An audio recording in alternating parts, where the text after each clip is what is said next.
What's up with that? What's up with that? What's up with that? Ooh, yeah. Good morning from the Batcave. It is Monday, December 22, 2025, and I'm going to try to peel you guys through basically the late 1800s to the 20th century in terms of the development of Christianity and the development of libertarianism in the U.S. and fascism and communism. And I'm going to talk to you guys about a lot of history, and I'm going to try to keep this under 3 hours. I might have to stop and pause and gather my thoughts and keep going, but this is about you guys understanding all the religious and social and political ingredients that go into basically the current state of Christian nationalism that we're in, so that you can see that this went from being something that was somewhat organic to being something that was controlled and manipulated by very few people. Very, very few people. I'm saying there's going to be a handful of names you're going to know by the end of this that you're like, holy crap, these guys were controlling everything. And the question is, were they all controlled by the same source, or did they just have concentric ideologies? Now, I'm going to lean towards the idea that there's not a unified source of people that are controlling all those people. While it is possible that these people were all by the late 20th century in certain degrees controlled by something like the CIA, it's possible. It's still not that likely. There's too much going on organically to see anybody as controlling this thrust more than like a zeitgeist, which is essentially like Satan himself. It's spiritual powers and principalities that are influencing people through ideas, and those ideas have concentric interests, and those concentric interests are basically going to grow to become what is essentially a fascist Christian nationalist state. This is where America is going, and it's not going to stay there for long. It's going to fall this way, but it's going to be its fall that leads to the rise of the Antichrist. And that fall is probably going to be similar to the fall of Nazi Germany or the Soviet Union, where they were once this great power. They still have a lot of the raw materials and ingredients that made them a great power, but they never have the opportunity again because they've blown it by biting off more than they can chew, and like every empire, it dies and ends up becoming a shell of its former self. So I expect that to be happening in the next few years. I don't see America ever being a superpower again by like 2030. If it still is, I guess I'm just wrong. But I see World War III coming and going by that time. I know a lot of people are going to disagree with me on this. They're going to say they're doomsaying, but most of those people are saying that is either because they're religiously optimistic or ideologically optimistic to a point of just irrationality, or they just can't process the variables I'm processing to pull it all together to say this can only go in a couple of different directions. And it's looking pretty obvious like it's going into a direction of either a neo-fascist takeover with a heavy Christian nationalist element to it, taking us into World War III, and then being overthrown by Democrats who want to get us out of World War III. This would be part of the process of suing for peace and a massive persecution against the Christians who let it get this bad, as a scapegoat for something that really both sides of the political aisle were involved with. Or before it becomes that, it gets overthrown by the left and the right breaks apart like it's doing right now. And then it turns into a super libtard revolution, socialist revolution, either way, taking us into World War III and then falling apart and blaming the Christians as the scapegoat. This is what I see happening. I see it as inevitable. I see it as scripture. If you guys have followed me in terms of my interpretations of Isaiah, I think 18, and Zechariah, I believe it was 6, Zechariah 6, with the white horse and the black horse going to the north country. I think that is prophecy. They just don't name America because there's nothing called America. Remember, America was named after one of several Italians who came over here and discovered, parts of America and then wrote maps and stuff. And we just named it after one of these guys. It's really weird, okay, that we're called America, okay? or the United States of America. But the point is we don't have something that you can name us of in the Bible, and that's why we're described but not named. So we're called the North Country. We're called the land that is meted out and trodden down, whose land the rivers divide. And of course, this is how it is meted out and trodden down. Remember, we very quickly went from these colonies over here in 1776 to by 1900, 125 years is all, trotting down and taking over everything from the east to the west. Everything we wanted. We got Mexico City, and we defeated England in the War of 1812. So why don't we have Canada and Mexico? Because we didn't want them. We didn't want a North American Union. We didn't want all these French in Canada. We didn't want all these Mexicans in Mexico. We didn't want them. Remember, these cultures had been forming there for hundreds of years as well, from the initial colonizations in the 1400s, late 1400s, and so by the 1700s, you've got a lot of people that aren't going to fit with what these guys want. What they want, remember, all these people are Catholic too. What these people want is a primarily Protestant America from sea to shining sea, and that is a joint concentric goal of both the Freemasons and the Protestants. And you have ideas in this mix that are somewhere between a Calvinist utopia and Plato's Republic, which is more secular, and it is socialist, and it's eugenicist.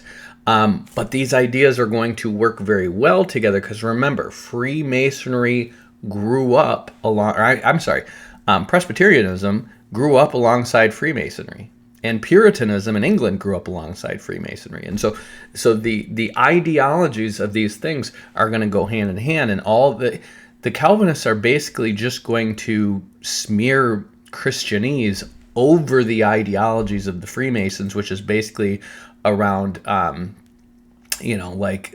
political liberty and Enlightenment rationalism, and essentially a shift away from the Bible as an authority, and the churches as an authority, and kings who are supported by the divine right of kings, and the idea of God creating royal authority, which in their day was through the popes historically, but it really goes back to Abraham and Noah and the patriarchy that descended from his sons.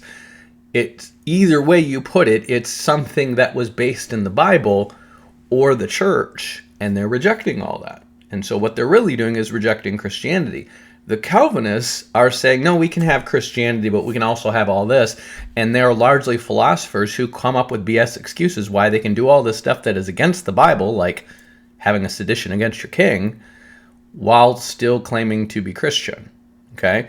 And these results are going to basically produce mostly nominal liberal Catholic or Calvinist Protestants, mostly nominal liberal, with a minority of conservative Calvinists that are still somewhat liberal. You got to remember, your conservative Calvinists still believe in Darwin, they still believe in eugenics, they still disbelieve in the old earth, they still deny prophecy and the gifts of the Spirit, they still deny the evangelical experience of being born again, they still infant baptize, and they still look to the governments and science in a lot of ways rather than the kingdom of heaven and faith.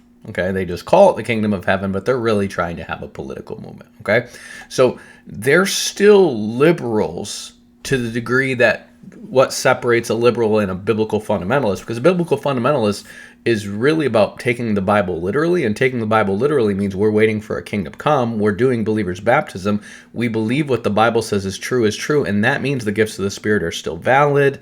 That means that that the born-again experience with the power to change you from being a wretched sinner to actually changing to be more like Christ, that's a real expectation for the Christian, a real change in your heart.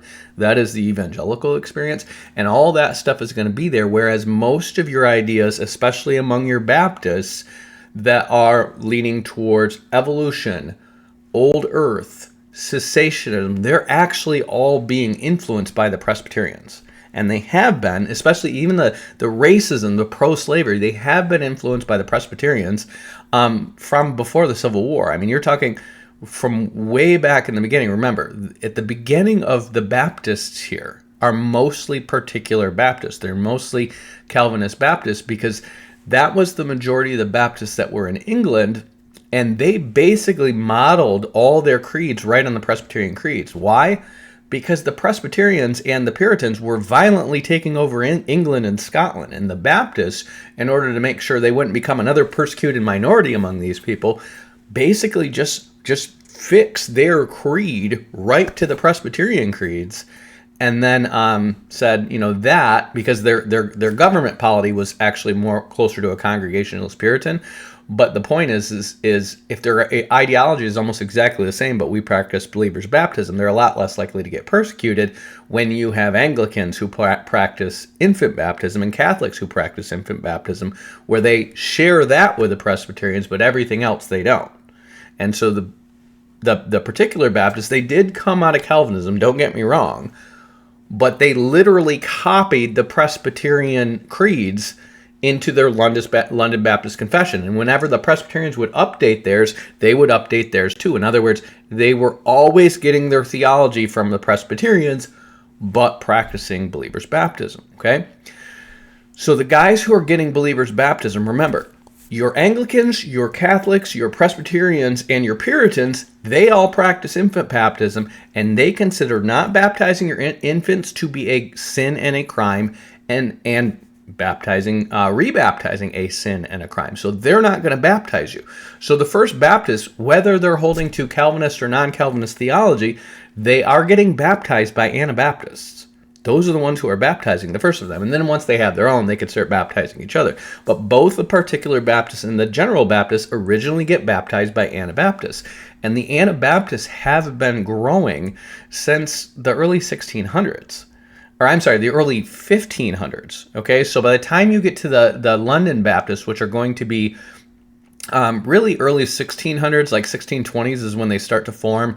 When they start to form their creeds, it's like 1650. So you're looking in the era of Oliver Cromwell's revolution and all that. And then 1689, where you're looking towards like the English Glorious Revolution, where there starts being religious tolerance. That's when they're going to start to settle in with the Presbyterians with their 1689 London Baptist Confession.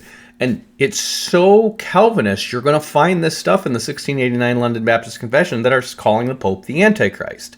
This is a common thing, okay? We're calling the Pope the Antichrist. Why? It's our justification for basically rebelling against all the kings anointed by him. That's why. This is what they've been doing. They've been calling him the actual Antichrist and changing their eschatology from what was traditionally held by the church, which was amillennial, but it still believed in the biblical end times. In other words, they looked at the millennium as not they started casting it as 1,000 years that began with Christ, but then once 1,000 years pass, well, it's a non-literal 1,000 years. And that idea is actually really old. It kind of goes back to Victorinus of Patau, who was an Origenist disciple back in the 3rd century. And those ideas of amillennialism still had at the end of that amillennial, that non-literal millennium, an antichrist sitting in the temple claiming to be God, something like a rapture or the kingdom of heaven coming in the resurrection of the dead. The point is it held to a basically biblical eschatology. It just got rid of the millennium as something that happens after Christ comes back, okay? Well, it's going to be the Protestants that afterwards, systematically over centuries, start to just get rid of everything having to do with eschatology but the return of Christ and the resurrection of the dead. And the full preterists are even going to get rid of the return of Christ and the resurrection of the dead, but they're going to be rejected entirely as heretics, and so they're going to be rebranded as partial preterists by guys like R.J. Rushdoony and basically the Neo-Reformed. This is all going to be from like the 1960s onwards, and they're going to be rebranded as partial preterists, and they're going to add back in the parts of preterism that are the minimum amount of things you need to not be considered heresy, because the Apostles' Creed and all this stuff talks about the return of Christ and the resurrection of the dead. So they're going to basically apply an inconsistent hermeneutic to Matthew 24 and the book of Revelation and everything else having to do with eschatology in order to say, well, we still believe in Christ returning and the resurrection of the dead, but pretty much nothing else, okay? And that's what the post-millennial ideal comes from. Now remember, the Calvinists always start out with their presupposition and then form their theology afterwards. In other words, They're going to say, we believe this. And hundreds of people are just going to pick up a Bible and like, this is bullcrap. What do you do with this verse here? What do you do with this verse here? What do you do with this year's verse? And they spend hundreds of years forming rhetorical arguments and so-called hermeneutical modes that basically dismiss those passages away or prove that that's an anthropomorphism, that's an allegory, that's this, that, and the other thing, so that they can hang on to their presupposition, which is based on something stupid that Luther or Calvin said, when these guys largely rejected or didn't comment on the book of Revelation. Luther couldn't deal with it, Calvin couldn't deal with it, and so these guys had their ideas, and these guys, because they're trying to uphold Luther and Calvin and Augustine and stuff like this, and they're bad ideas, they're like, okay, well, we're going to take some time, and eventually they're going to come up with these advanced philosophical, thick, weighty, bullcrap arguments about why none of those Bible verses mean what they say to support their foregone conclusion that they've had for hundreds of years, okay? This is the history of Protestant theology. It's coming up with our beliefs first and then changing how we interpret the Bible to understand how these beliefs work with the Bible, okay? Why? Because they're the children of Catholics, and the Catholics have butchered everything in the Bible by the time you get to the Protestant Reformation. These guys are literally buying and selling salvation, plus buying and selling time in purgatory, which doesn't exist. And these are ideas that formed over almost 1,500 years with mixtures of Greek philosophy and stupid ideas like reincarnation and all kinds of Gnostic weird stuff that got in there, and then having Bible verses wrapped around it. And the Protestants are not going back to just go, let's just sit and read the Bible for a few years before we come up with a creed on what we believe. Let's just do nothing but just like literally have congregations that are independent of the Roman Catholic Church where we read and study the Bible. No, they're like, let's come up with a systematic theology on everything next year.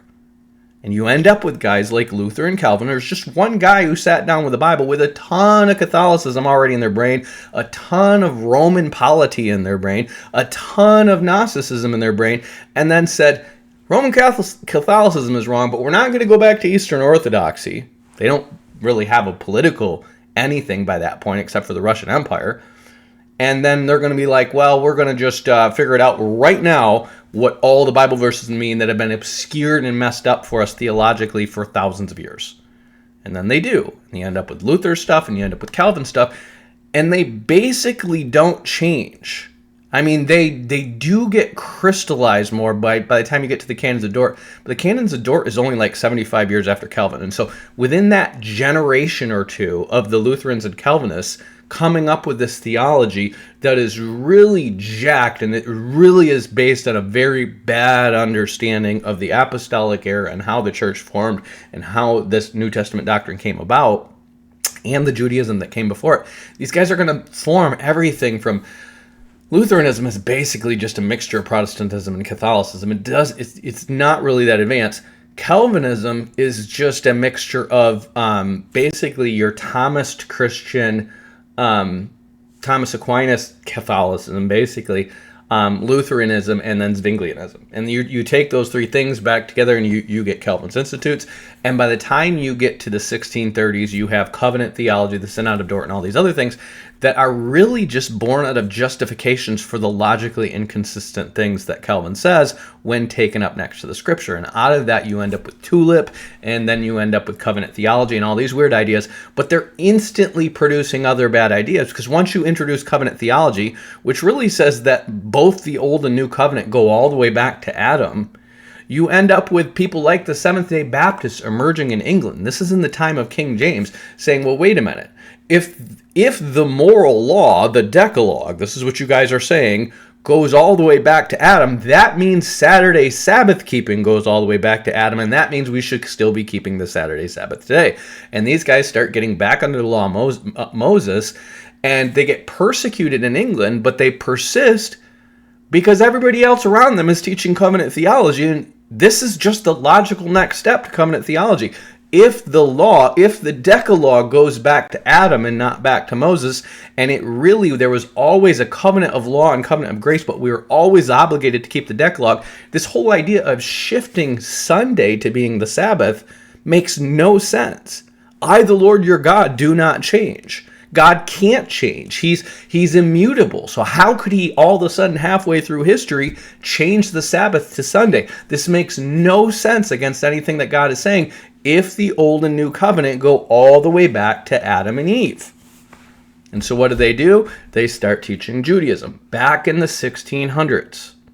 And all of your Hebrew roots, your Messianic, your Seventh-day Adventists, your Black Hebrew Israelites, all of this stuff, all their argumentation goes back to the Seventh-day Baptists who are in the times of the King James Bible being written for the first time. This is when the first of them is getting imprisoned. I have all this stuff in my Christendom series. Watch that if you're interested, okay? And while this thing is slowly growing here in the U.S., it's not going to be substantial really until the late 20th century, because the Seventh-day the Seventh-day Adventists start to really become a thing in the 1860s, and they're the first big one, and then all these other groups are going to break off of them, and then they're all going to coalesce in the Hebrew roots Messianic movement today, okay? But it is huge and growing. It's been growing steadily since the 1600s, okay? Small, but all you need to do is convince people of covenant theology, and you can, from there, logically convince them of Hebrew roots pretty quickly. Okay? So anyways, over here in America, when people come in here, remember, most of this New England, this is going to be Calvinist Puritan. Most of this middle portion is going to be Baptist and Anglican. Okay? Out of the Anglicans are going to become the Methodists and the Episcopalians. Episcopalians are just American Anglicans, basically. But Methodists are Anglicans who believe in the born-again experience, okay? And the Methodists are going to be, they're the mainline Christians, okay? There's other mainline denominations, but the Methodists are really the first ones, okay? They're called mainline because these churches are going to spread along the main railroad lines that are going to come in the 1800s, okay? But the Methodists are the big one. And the Methodists become the leading church because it's the most institutionalized, it's the most traditional of the churches out of the Great Awakening that really was a Great Awakening church. Okay, these other churches all pre-existed it. And so when the Great Awakening happens, there's a split between them. It's just like with Pentecostalism and speaking in tongues and all this stuff. Are we for or against this? You have a pre-existing institution that splits saying, are we for or against this? And what happens is you're going to have a split in the Puritans. You're going to have these new light Puritans that come out, and a lot of them are going to become Baptists. So they're going to filter in towards the Baptist churches. And remember, there are Baptists here that come out of the Puritans already. They're in Rhode Island and stuff like this, and they're going to spread up in the north. And then you're going to have particular Baptists that are going to spread out of Philadelphia primarily, but they're going to spread towards the south, and there's also some general Baptists that are going to be part of that in North Carolina. And then you're going to have the Presbyterians that come heavily here to this Pennsylvania, New Jersey intersection because of the religious freedom basically sponsored by the Quakers. And these guys, because of that, they're going to take advantage of that religious freedom and largely take over. However, when the Great Awakening happens, they're going to split, and they're going to kick out the more evangelical Presbyterians, and they're going to form Princeton University to make sure only conservative Calvinists who are non-evangelical are going to be graduating and becoming Presbyterian ministers within our synod. Well, these other churches are just going to start their own synods, and they're going to be more grassroots in Bible reading, and out of that, within a generation or two, you're going to have people who leave Calvinism, and they just maintain Presbyterian policy, and then you have people who leave Presbyterianism altogether and become the Churches of Christ. That's the Stone Campbell movement, okay? So the Presbyterian Church keeps splitting and splitting and splitting and falling apart. That is the history of Presbyterianism. In fact, if you look statistically at Presbyterian right now, there's about 2 million Presbyterians in the whole United States. There are more witches than Presbyterians. There are more Amish than Presbyterians, and there are way more Mormons and Jehovah's Witnesses and Seventh-day Adventists than there are Presbyterians. Why? They're non-evangelical. They keep splitting. They're also going to split over slavery. They're going to split over liberal versus conservative. They're going to split over evangelical, and they're just going to keep splitting. So they end up powerless. And what you end up with is the PCUSA and the Presbyterians of America. So these two Presbyterian denominations, and the one that represents 3/4 of them has gay pastors. The Presbyterians are a joke of a denomination, and yet why are they going to be so influential? And the answer is because the Presbyterians are smart. Remember, The main three universities that start up here in the North, Harvard, Yale, and Princeton, are all Puritan and Presbyterian. And these guys were involved with the Freemasons and revolutionary activity from the beginning. And when the U.S. intelligence communities form in terms of the OSS and the CIA, guess who they're going to primarily recruit from? Remember what the old blood of America wanted. They wanted a Protestant America from sea to shining sea, a light on the hill, right? Working hand in hand with the Freemasons. Well, who was working most closely with the Freemasons? The Puritans and the Presbyterians. And so what do you have when you start to have an anti-Mason party in America that makes the Masons largely go underground? You're going to have these guys start to form new secret societies within the fraternities of these schools, and that's where you get Skull and Bones and crap like that. And it's out of that they're going to become the CIA. The Freemasons that overthrew England to become the Americas literally just become the CIA. That's what happens, okay? And so as these guys are recruiting from these schools, what you have here is you have a lot of nominal Protestants who are infant baptized. They don't give a crap about the evangelical experience and being born again. What they care about is Christian dominion, okay? And then you're going to have liberal ones who also care about Christian dominion, but they're going to go about it two different ways. You're going to have one group that's going to say through science, charity, enlightenment, rationalism, and basically just goodness, the inherent goodness of man. This is what they're going to fall for. We're going to change the world into being a utopia. And these other ones who are a minority are going to be like, no, through capitalism, working harder, being smarter, being more devious, we're going to dominate them and create Christian dominionism. Okay? Those two ideas both exist up here in New England.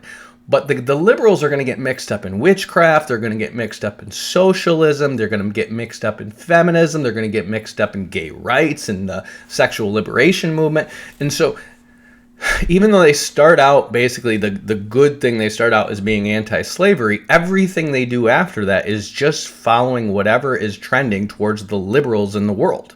And that is now gay pastors, okay? Where the conservatives, well, they're going to evolve too. But their evolution is going to be more around racism, capitalism, and geopolitics, basically, the advancements in geopolitics, okay?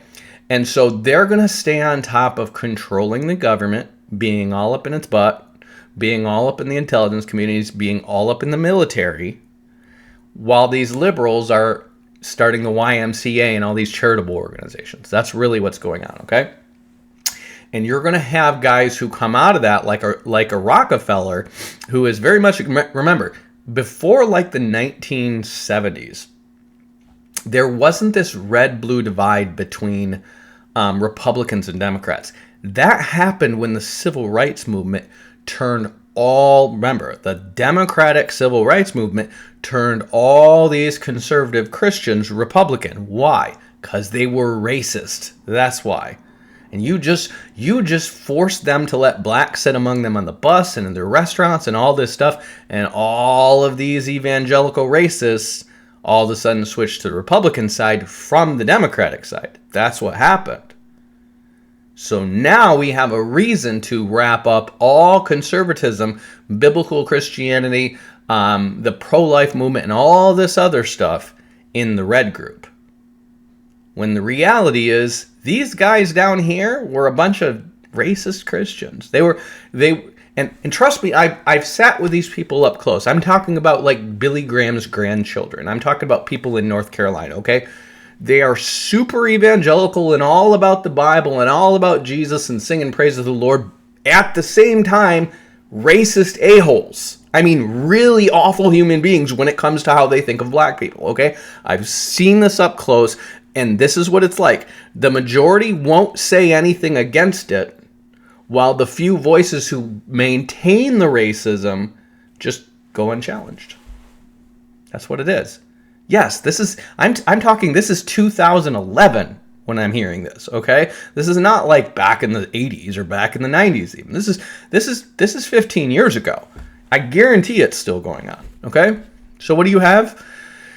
When all these racists go Republican, all of a sudden the red-blue divide becomes red means Christian and blue means libtard. Yes, there's churches in it, but those same churches went from, remember, they started out as anti-slavery churches, then they went to civil rights churches, now they're pro-gay, pro-Marxism, pro-everything, anti-American, anti-Christian churches, okay? And the whole idea of equating capitalism with Christianity in America, yes, that was a Protestant thing from way back, and yes, that's the distinction between the American and French Revolution, but the real work of equating communism with anti-God, yes, Marxism is anti-God, don't get me wrong there, but equating the battle between capitalism and communism as the battle between Christianity and the devil, basically, that was Rockefeller. That was a liberal nominal Christian, okay? And he was seeding all these ideas and doing this stuff. And then at the same time, you're going to have the Dulles brothers, John Foster Dulles and Allen Dulles. One of them's going to head the CIA. The other one's going to be a Secretary of State. And also he's going to be on the board at the National Council of Churches. And also he's going to be a Rockefeller boy. And these guys, these liberal nominal Calvinists, remember, this economic conservatism, liberalism, it didn't matter if you were a liberal Christian. You could be a liberal Christian and still economic conservative back then. It wasn't until, like, again, the 80s onwards where you started equating economic conservatism with moral conservatism. Okay, that's a very new thing. Back then, you could be somebody who is left, right, or center, because remember, nobody's pro-gay. That's crazy talk. The social liberalism had to do with whether or not you believed in dominance, whether or not you believed in racism, or whether or not you believed in charity. And so these rich people, like your Rockefellers and their ilk, what they're going to do is say amass as much wealth as you can and then build these charitable institutions after the fact, and that's how capitalism is going to create the greatest good for everybody. That's what they believed. They believed ultimately you're pulling yourself up by your bootstraps, but they believed in starting organizations for the people at the absolute bottom to get at least survival basics to get started pulling themselves back up by their bootstraps, okay? The idea of socialism was not heard by any of them, liberal or conservative. You had some liberal, like Methodists and Episcopalians and stuff like that who were getting into socialism when it was first started popping up as a theory, but once it started manifesting in the world as this anti-God, anti-religion thing, no Americans, no denominations were pro-communism, okay? The only ones that were, this is really important, are the super liberal black churches, because they're a persecuted minority. They're mistreated, and the Catholics, because the Catholics are represented. Remember, the Catholics are rejected here in America. It's not until the Catholics really start to get involved with the Germans and the Heritage Foundation and pro-life that they start to become acceptable towards evangelicals, and this is the 70s. So prior to this, they're a pariah in America. They're largely the subject of conspiracy theories and stuff like this. But meanwhile, everywhere outside of America where we didn't want those people, the French, the Latin Americans, all these other people Americans are racist against, well, the Catholics are all over those countries. And communism is spreading. And Catholicism largely adapts to its environment. It always has, it always will. In fact, that's what their popes are telling them to do right now regarding the issue of trans. They're saying basically, figure out what your demographic likes, and that's what you need to preach. Okay, there's nothing of God in the Catholic Church anymore. Okay, it is literally just like we use his name, but none of his teachings. That's Catholicism, and then they have a brand of love that's whatever fluid version of love is in the world. Okay, but back in the early 1900s, you could have guys like this who are like, yeah, I run the world's biggest spy agency and MK Ultra and overthrowing governments in the name of Dole Bananas. But I'm the son of a Presbyterian minister, and my brother... Oh, I'm sorry, here's the brother. He's on the board at the National Council of Churches. Why? Because the National Council of Churches started as an evangelical organization to bring a bunch of different evangelical denominations together towards evangelism across the world, basically Protestant evangelism, non-Catholic evangelism across the third world. And they got co-opted. And then got co-opted and turned into anti-communist fronts. And then from there, they basically just became liberal social justice things because it started out as something that was highlighting the social abuses of communists wherever they took over. And then it just turned into basically civil rights humanitarian organizations that basically started adopting the world's views and who else is the persecuted minority that we can support and get money from? Well, how about the gays? How about the feminists? See, and then they start being, well, these people don't treat their women with as much dignity, and so we can get money from people to foster that cause, and then, the gays too, the trannies too, the earth worshippers, so we can get it from the pagans and stuff like that too, and they're basically non-Christian organizations at all anymore. But it started out as something that was meant to spread the gospel, and it was studies by guys like Rockefeller, and the work and activity of guys like John Foster Dulles, who, remember, his brother's running the CIA, his brother's running MK Ultra. His brother is helping their rich Protestant friends overthrow nations in the name of their business interests. Okay? And so you have all this stuff going on, and they're not calling it Christian nationalism. They're really just doing what they want. But what they're selling to the Americans is, we are the light on the hill. We're fighting for God against the communists who want to eradicate God. And they're using God in the generic sense. This isn't about Jesus. It's not going to start becoming about Jesus until you get to the 80s, okay? It's about God.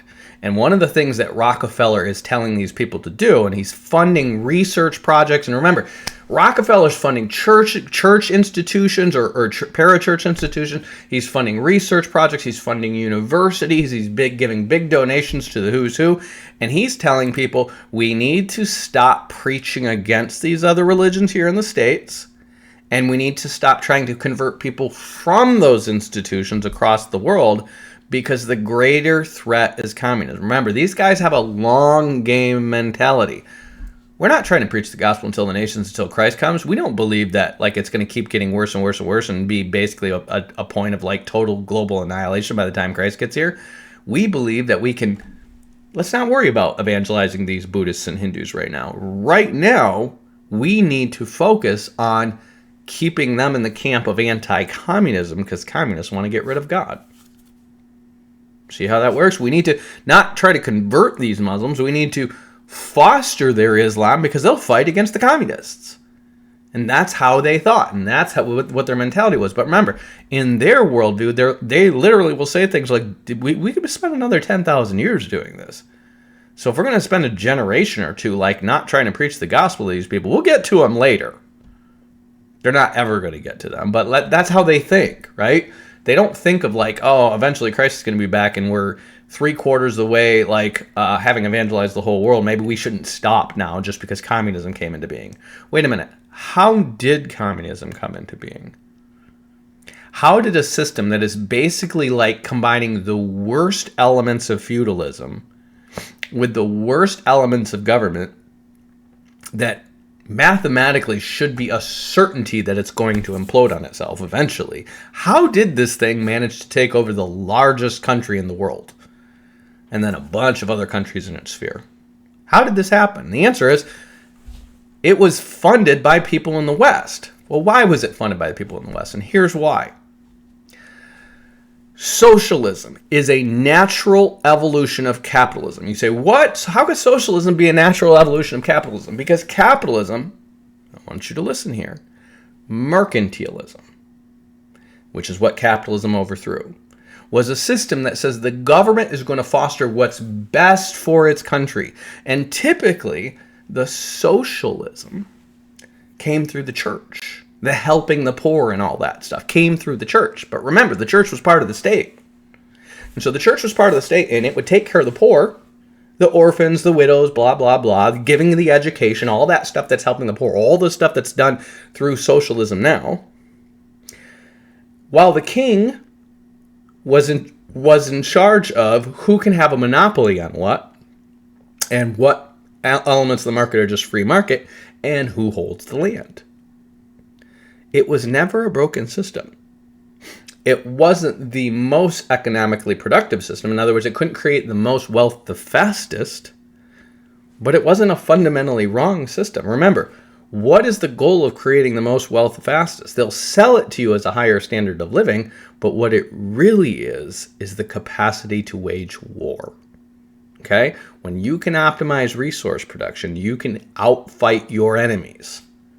If I can make 10 tanks by the time you can get one guy trained to ride a horse well enough to fight, I win every time, right? And so that was the strength of capitalism, and that's what the Americans understood from the beginning. It's about big money means big cannons. We win, okay? So what they also understood very early on, and these theories are going to come out of the French Revolution and the French Enlightenment very early on as capitalism is just getting started, they understood capitalism to have a fundamental underlying problem. This is eventually going to create a massive wealth problem.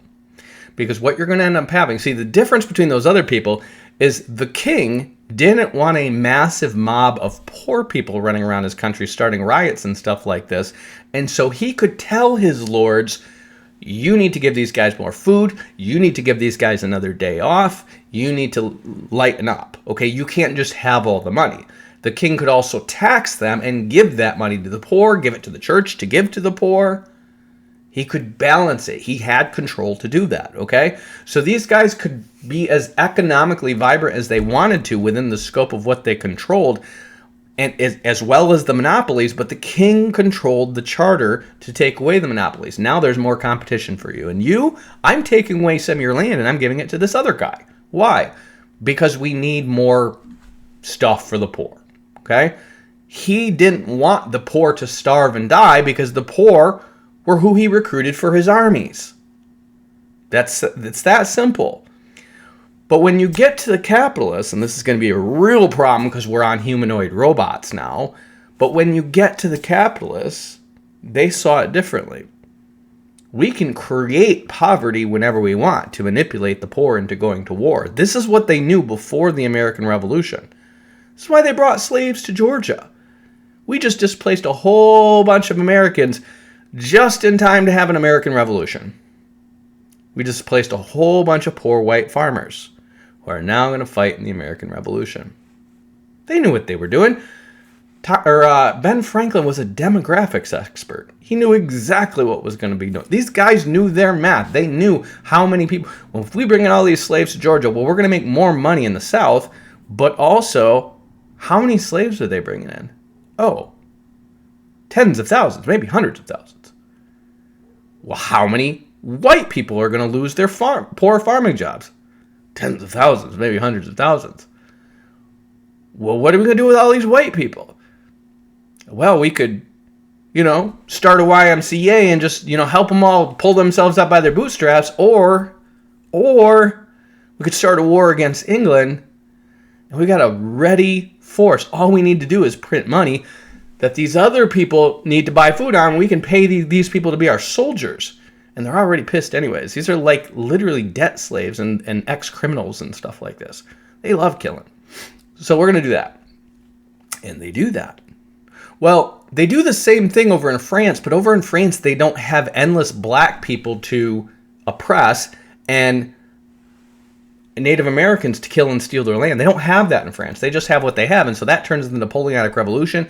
It's a massive mess. But out of that, you have these theorists coming about, here's the natural problems of capitalism. Remember, capitalism was born after Adam France went to France and Germany and stuff like that to hobnob with Ben Franklin and those other guys because he was tutoring like the son of the guy who created the Stamp Act and all the stuff that pissed off the Americans to start the Revolutionary War.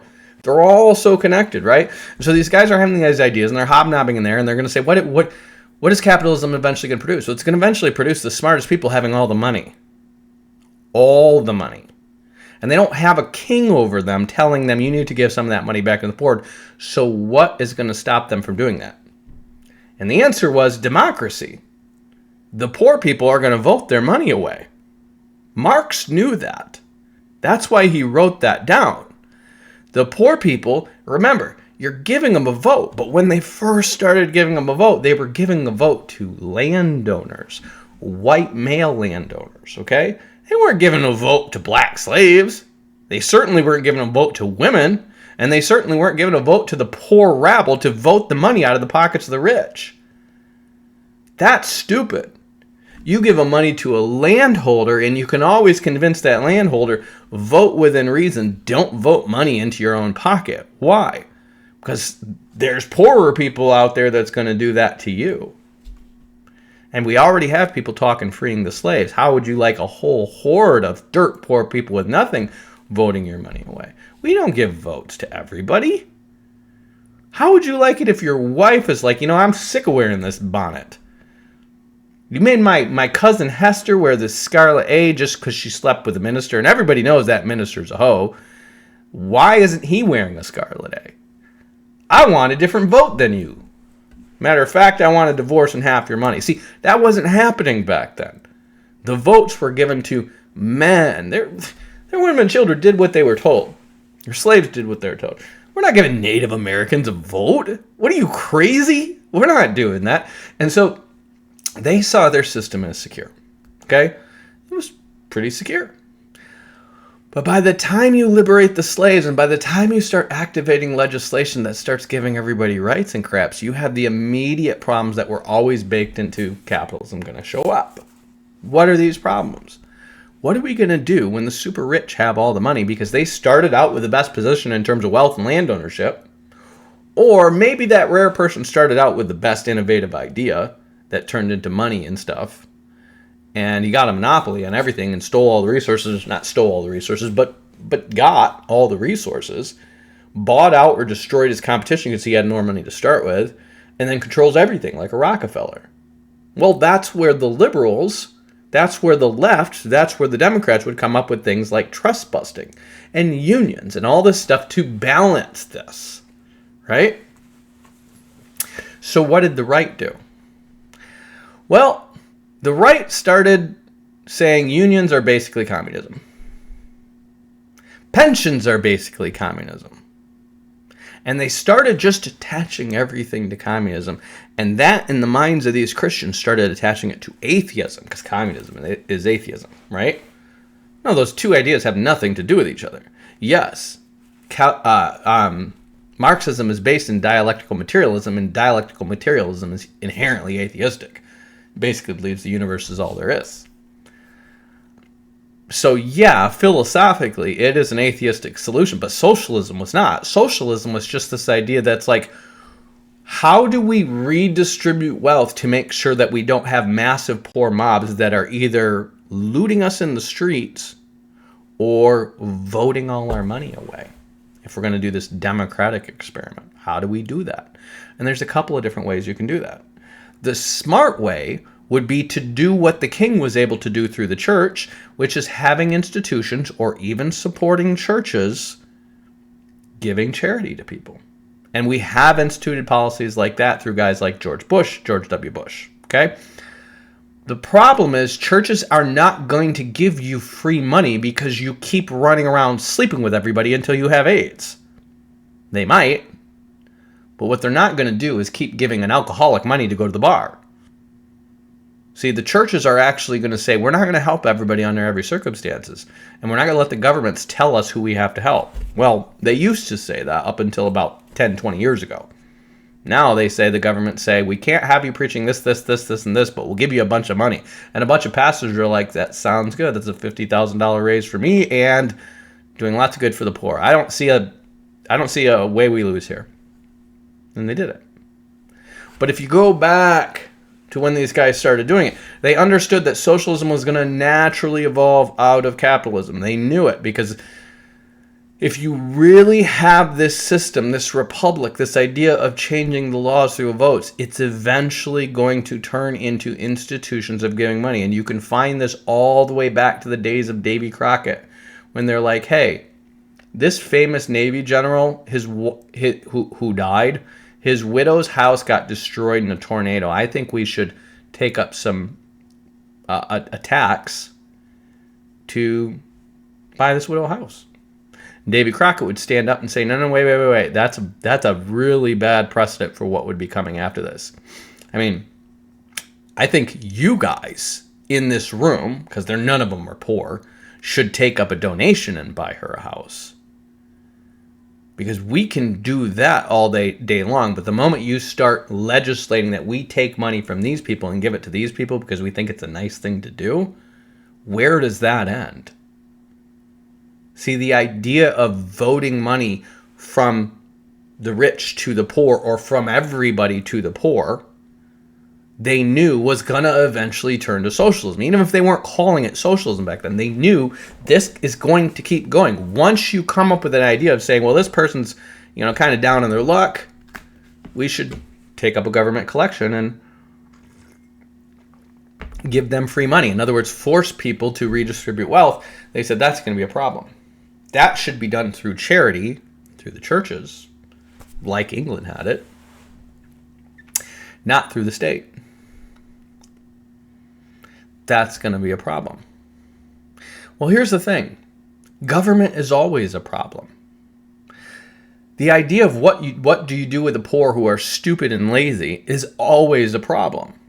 And the answer is you always got to come up with a complex balance of things which involve charity, conscription, prisons, and guards to shoot at them. Why? Because some of them are just like that because they're bad and rebellious. Others are down on their luck. Others need to be taught more discipline.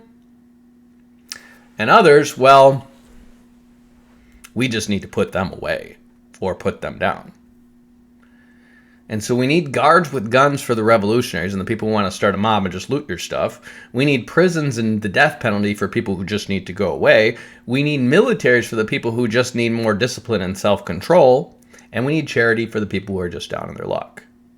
And you can have all those things, but that's always your problem. You always have to balance all these things out. And you have to look at it, people individually, and look at their cases individually. So now you have to have people staffed to look at their stuff individually and decide, well, the churches were already equipped to do that. If they're biblical, elder-based churches, you already had people whose full-time job was to look in on people and see how they're doing. And then you had this ministry of people called deacons whose full-time job, or at least part-time job, was to dole out money to people who had need and observe what their problem is and what their solution should be. And if their problem was sin or laziness or stupidness, there's other people in the church that could help them with that.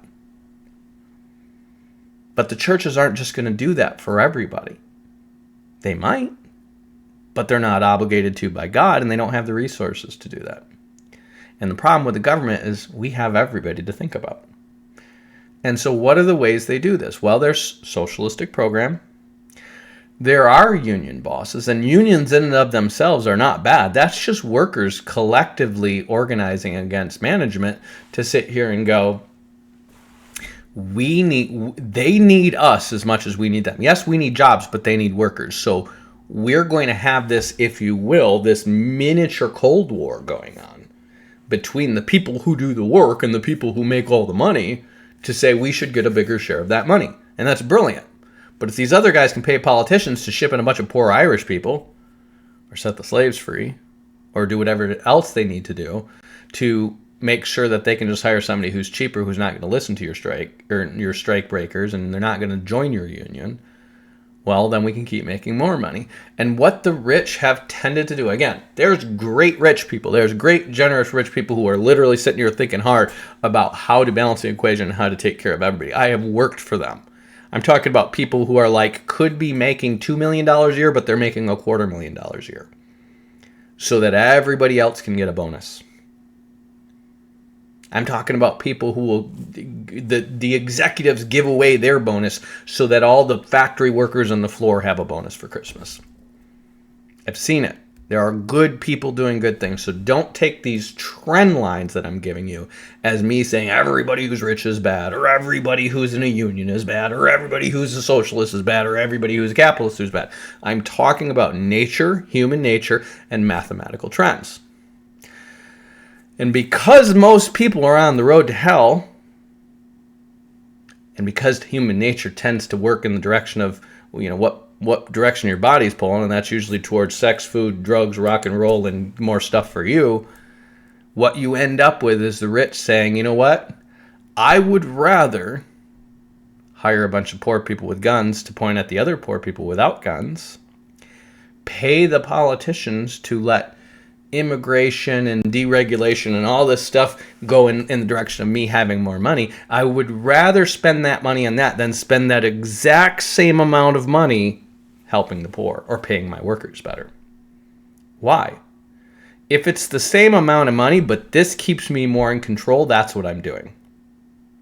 This is why nations will spend $1 trillion on weapons and warfare when they could literally feed the world with that same money.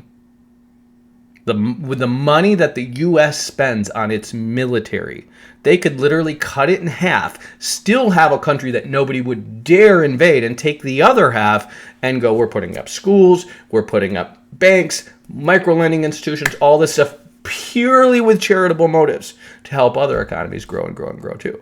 But the problem is what we know is that our wealth is based on their poverty. That is the nature of capitalism. You get more because somebody else got less. You don't increase your resources because we got more productive. Yes, you're getting more productive, but what you're doing is you're getting somebody else to pay more of their labor cost for less of your labor cost. That is the nature of Calvinism, or not Calvinism. That is the nature of capitalism. It is wealth redistribution, and where it creates more stuff, because it does create more stuff, it does eventually lead to more food production. It does eventually lead to more housing. It does eventually lead to cheaper clothing. Well, these guys aren't going to take all that money and just give it away to the people that they just got it from. We just got all this money by having them trade more of their labor costs. Again, I had to work five hours in a factory to go buy a shirt that you made for 5 cents in 5 minutes in a factory. I had to go work 6 years in a car factory to go buy a car that you pump out thousands of a year in that same factory. See how this works? The people who are working can't afford the thing. This was the plan. This is how this works. This is how these guys make money. Well, how do those people survive? And the answer is well, you're going to still do better with a car than without one.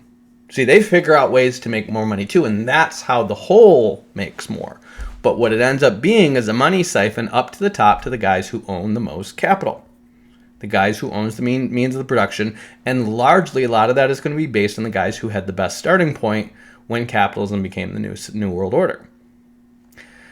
And these guys were in with those guys from the beginning. And when they started the intelligence communities, they knew what side their bread was buttered on. Remember, this guy was working in Nazi Germany for Foster and Dulles, for rich business interests. These guys knew what American companies were supplying to the Nazi war machine that was building. They knew it. But remember, we weren't at war with the Nazis.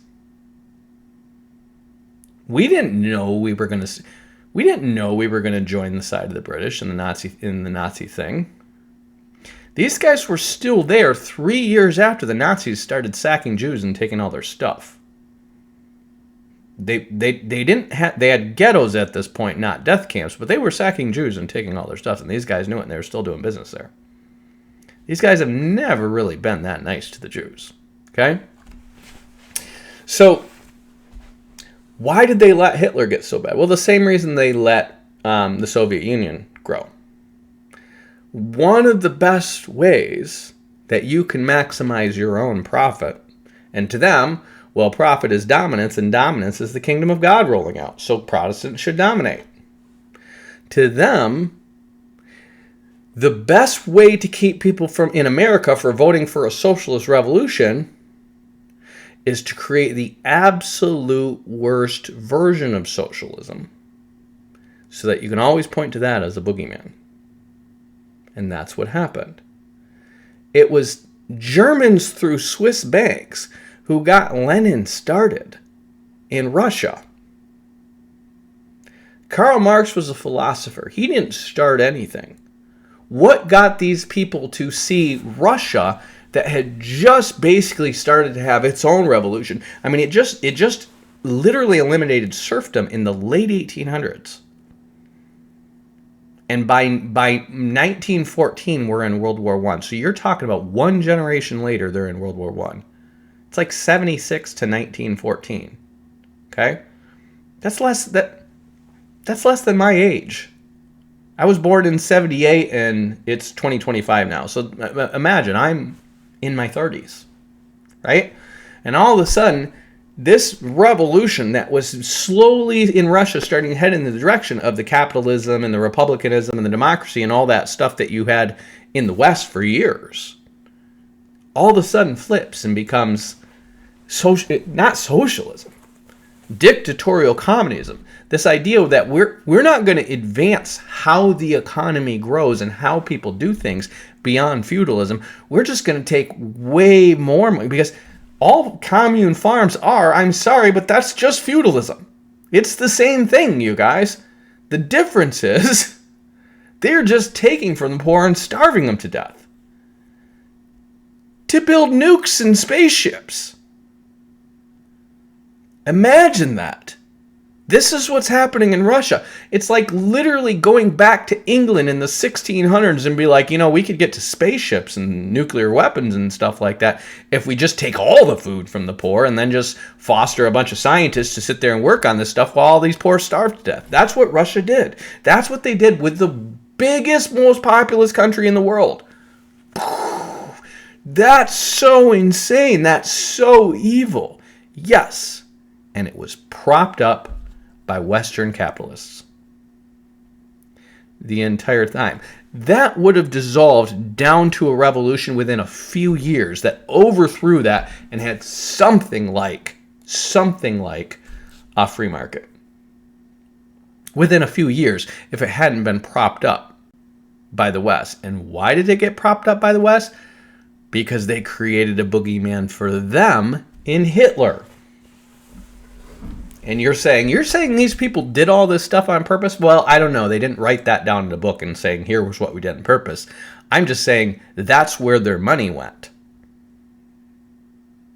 Their money went to seeing the Bolsheviks win in Russia. Their money went to seeing Hitler rise to power. And the idea was Hitler was the bulwark against socialism spreading in Europe. And Stalin was the worst possible version, Lenin and Stalin, of communism you could possibly imagine, to make sure everybody else in the world can see. Do you see what happens when you start voting the money out of the pockets of the rich? That's what will happen here. You will create a demonic government bureaucracy that will eat the poor in order to build a better lifestyle for themselves and a competitive military so they don't get overthrown. That's what it's going to be. And all this stuff emerged. And I want you guys to hear this. All of this, Hitler, Stalin, all of this emerged. I'm not saying by this guy. 1893 is when he's born. So by the time the World War I starts, he's about 18 years old. No, I take that back. 1914, he's about early 20s. He's at Princeton. I'm not saying this guy isn't. I'm talking about his generation. I want you to understand how quickly all this stuff happened, okay? Karl Marx just came up with his stuff, and I think it was like the 1830s or 1840s. And it's implemented within about a generation and a half in Russia. These guys, in this one generation, saw Russia go from serfdom, medieval serfdom, to a revolution toward democracy, that was the plan, to being sucked into World War I against Germany, to having a communist revolution overthrow the country to get them out of World War I, to being attacked by Nazi Germany by the 1940s, I think. All this stuff happens to these guys in the course of a generation and a half in Russia.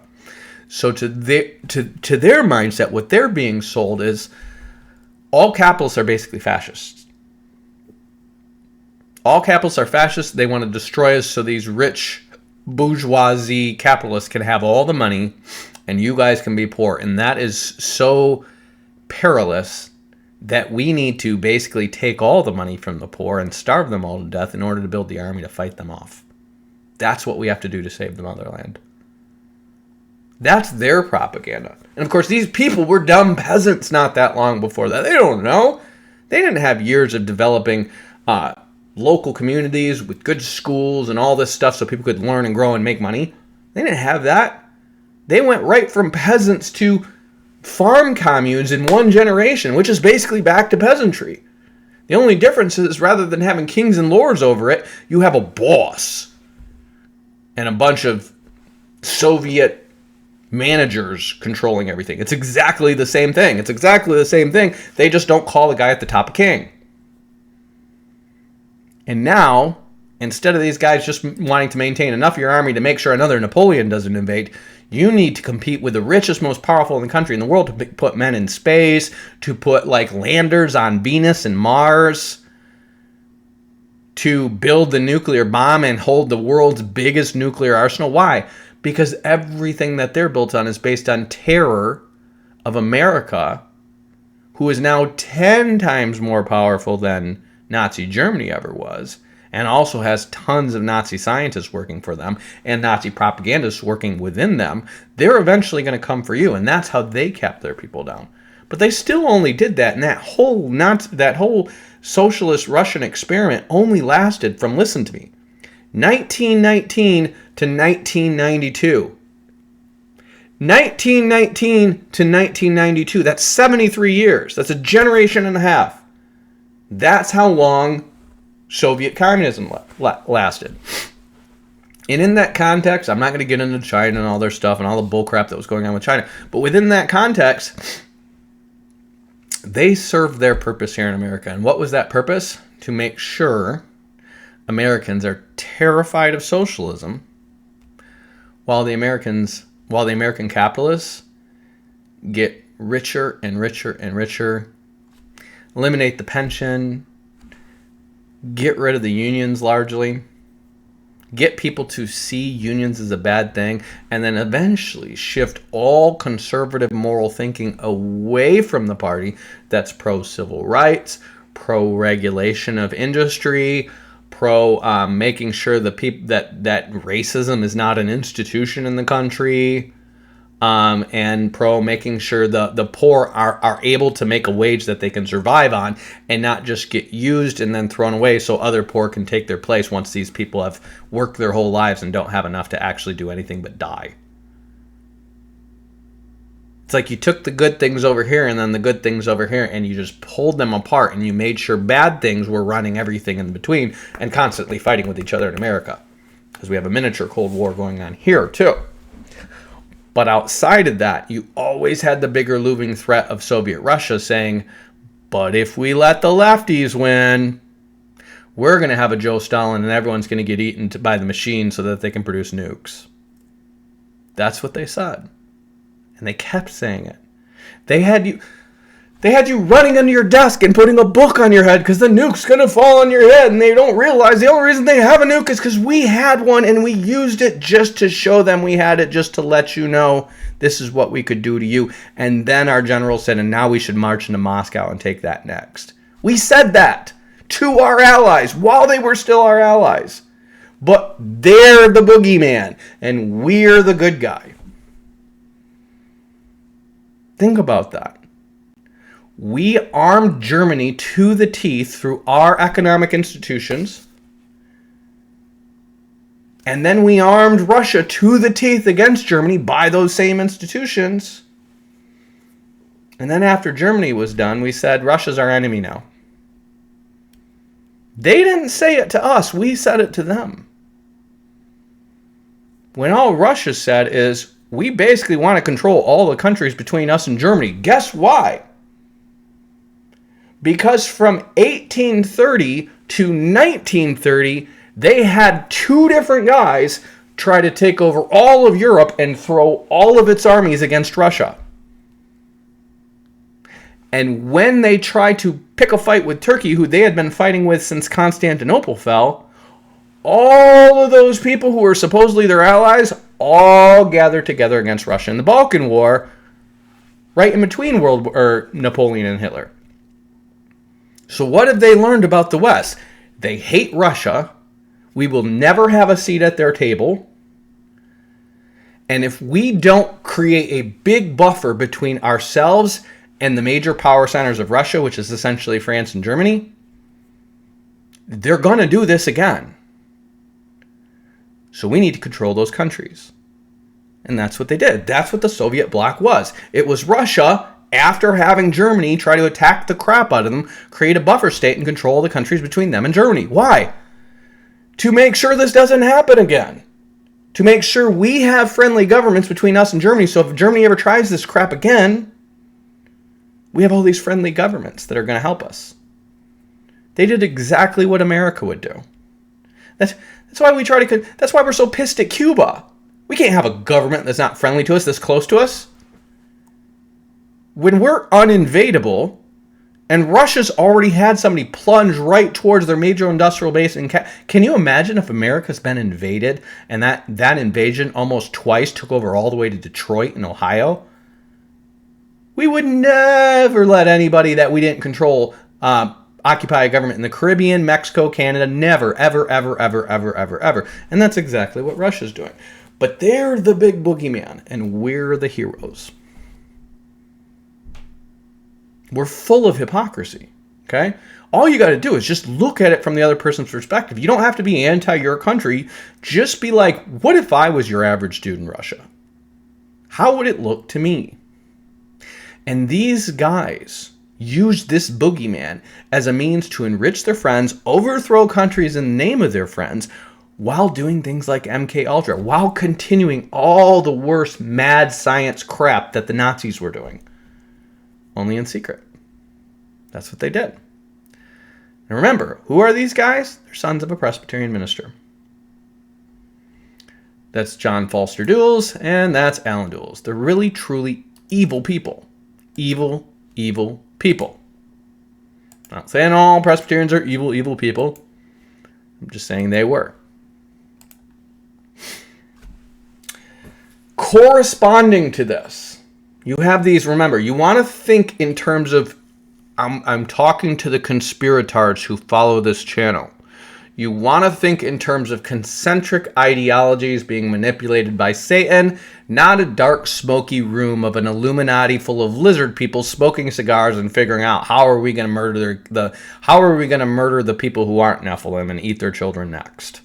It's not happening. It's bad ideas that have common goals, that manipulate stupid and sinful people, some outright evil, some compromised, some naive, and some just dumb. You have to think like that. Because if you don't think like that, I promise you are one of the useful idiots. You're being used by one of these manipulative groups and ideologies, and Satan's running that. Because Jesus should be running you, and you should be looking at people as like, you know what? They're just dumb sinners, just like I'm a dumb sinner. How many dumb sins have I created? How many dumb ideas have I had over the years? How many times have I wandered into sin when I knew there was a better, wiser thing to do? You need to look at them like you look at you. You need to take the log out of your own eyes so you can help them see, not just sit over there on your side of the fence and be like, I am more righteous than thou art. I knew it from the beginning. He was not to be trusted. I knew they were part of the beast system. You're an idiot. You're a fool. You know nothing. You don't know the Word of God. You don't know history. You don't know ideology. You don't know logic. You don't know math. You know nothing. You sit there and you watch internet crap, and then you sit back and tell yourself, I'm so righteous and knowledgeable because I've been spoon-fed something, and you don't even know where it comes from. You fool. Shut up. Not another comment. I don't want to hear about the Jews. I don't want to hear about the Jesuits. I don't want to hear about the dark conspiracies. I want you to be silent and listen. And go away if you can't. freaking idiots. Back in the Netherlands, we had this movement from the late 1800s. Remember, a lot of the Calvinist churches went libtard. And libtard back then was not pink hair and vagina hats and trans flags. Libtard back then was evolution. We think miracles are crap. We think nothing in the Bible really happened. It's all just allegorical fables, like Aesop's fables meant to teach moral lessons, but it's not real history. We think most of the books of the Bible weren't written by who they said they were. That was liberal back then. And it was an excuse to adopt the rationalism and the Enlightenment thinking and all the bullcrap that became Nazi Germany and Soviet Russia instead of holding to Christian principles. Love your neighbor, obey God, spread the gospel, wait for Christ's coming. That's what we Christians should be doing. Love your neighbor, obey God, spread the gospel, wait for Christ's coming. That's it. But these guys over in the Netherlands, meanwhile, fast forward to 200 years after they've chopped off the head of their prime minister. Remember, the same guy who started the Joint Stock Corporation, the same guys who are starting to run a university of religious pluralism because they're trying to end the wars between Christians and Catholics, Lutherans, Calvinists, and all these people in Europe. Well, we chopped the head off those guys and we imprisoned the other guy, and that guy became a major proponent for preterism and liberal Christianity. And there was always, basically the Calvinists, the fundamentalists, dominionist, dominant, we got to beat everybody because we're right Calvinists, took over the Netherlands. But guess what? They weren't right and they weren't a majority. And so what happened? Eventually, the liberal Christians won out. And by the time you get to the late 1800s, okay, so this is 250 years after the Synod of Dort, the Netherlands are totally liberal.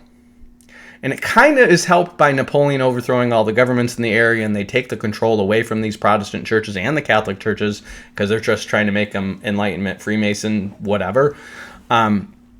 But by the time you get to post-Napoleon, you really don't have a lot of people buying into this Calvinist thing anymore. It was smart enough to help you guys overthrow the Catholic Holy Roman Empire, but Napoleon came and kicked your butt with his just pretty much, I don't know what Napoleon was. Was that the form of fascism? No, it was militarism born out of revolution. It was, hey, you guys are all poor and starving, but you got guns and you want to kill somebody and blame them? Well, let's do that to everybody. And that's what Napoleon did until Napoleon was gone. He just kept starting armies. He was another Alexander the Great and these other guys, but he didn't really have a plan for when he was done.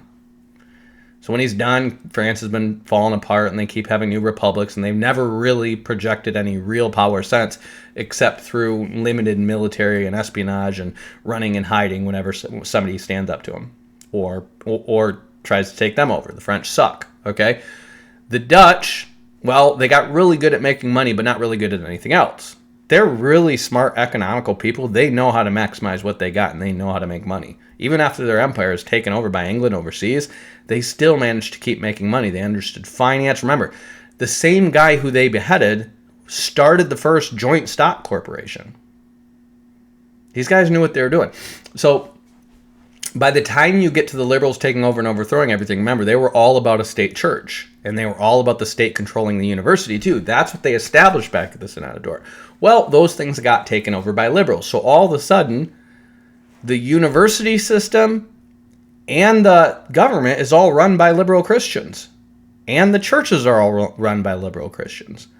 And what you have is basically a breakaway countryside movement of Dutch Reform people who are trying to be conservative Christians still, and they're losing. And so those guys come to America and become basically your Amway families and stuff like that. And Eric Prince, the guys who started Blackwater, and these people. And they become the guys who are in mostly Pennsylvania, east of Philadelphia, because that's where the Presbyterians were. And then the Dutch Reform were in West Michigan and somewhat in Chicago and stuff like that. Okay?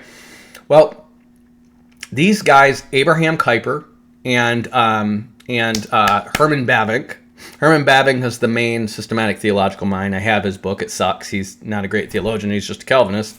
And Kuyper is more the political mind. I think he was prime minister at one point in time. And these guys start coming to America and start preaching to the Calvinists there at places like Princeton, these other universities, and saying, don't let happen in America what happened in the Netherlands, essentially. And one of their main disciples is this guy from Philadelphia. He was from the Netherlands, but he ends up teaching in Philadelphia in a university. His name is Cornelius Van Til. And Cornelius Van Til basically comes up with an ideology that complements Calvinism very well, which basically says, you know how the Bible says these people show the law written on their heart? Well, what that really means is everybody's a Calvinist deep down inside. They just don't know it yet. And so out of that ideology come a lot of Calvinists saying, hey, you know, we've always thought lying is good if it's for the greater good. And he's like, yeah, because they're all Calvinists deep down inside. So any lie that you can foster, he's not saying this. I'm saying this is how disciples of his are going to run with this idea, okay? Any lie that you can foster that advances Calvinism, when Calvinism is the truth and everyone's Calvinist deep down inside, well, that's kind of like how the midwives lied to Pharaoh to save the babies. I mean, it's a good lie. Because you're deceiving them towards the truth, because Calvinism's the truth. They all have it written on their hearts. They're all Calvinists deep down inside. And he came up with this epistemological idea that basically everyone is a Calvinist, everyone is a Trinitarian, blah, blah, blah, deep down inside. And so whatever we say Christianity is, that's what we are. So if we can manipulate them toward that versus persuade them toward that from the Bible, well, we're accomplishing the greater good. And he is going to have, it's not like this guy's starting a movement. He's just a philosopher, right? But people who want to do what they want to do are going to glom on to philosophers who create the logical justifications for what they want to do. So if I like lying and stealing, and somebody says I can do that for the greater good, and here's this advanced philosophical treatise that says why, I'm going to like that guy. See how that works? So Cornelius Van Til is going to have really two main guys who are going to glom onto him. R.J. Rushdoony did not know him personally. He may have met him, but he wasn't like a student of his. He was on the other side of the country in California. Ernie Reisinger was ordained by him, though. R.J. Rushdoony is going to read Cornelius Van Til. He comes over here to America from Armenia. He wants to be... I don't know what this guy's primary motivation is. I'm going to be honest. I have a hard time believing this guy is not a CIA asset or something because of how productive and connected he was. It's crazy when you learn how productive and connected this guy was. It's also crazy when you learn how nutso his ideology is. It's like, how did one guy who has such a fringe nuts ideology? I mean, this guy was essentially a Messianic Jewish Calvinist who wanted to bring back stoning and witch burning. I'm not kidding you. And this guy ends up influencing the Charismatics, the Calvinists, the Reformed Baptists, everybody who's basically a partial preterist today, the homeschool movement. Everybody is influenced by this guy. When he's working with a known Hitler apologist, he's co-writing books with a known Hitler apologist after this guy has published books saying that World War II wasn't Hitler's fault and the Holocaust was exaggerated and all this. This is a guy who should have been avoided by like the plague, and yet he's embraced by so many people. It's nuts. We're going to get into this.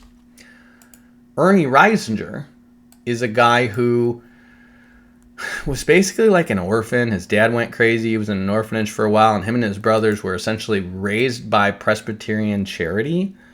And so they have a lot of affinity towards the Presbyterian Church in Pennsylvania. But then this guy goes off into the military in World War II, gets baptized by a Baptist, and he comes back, and he's one of the only Presbyterians who's been believers baptized.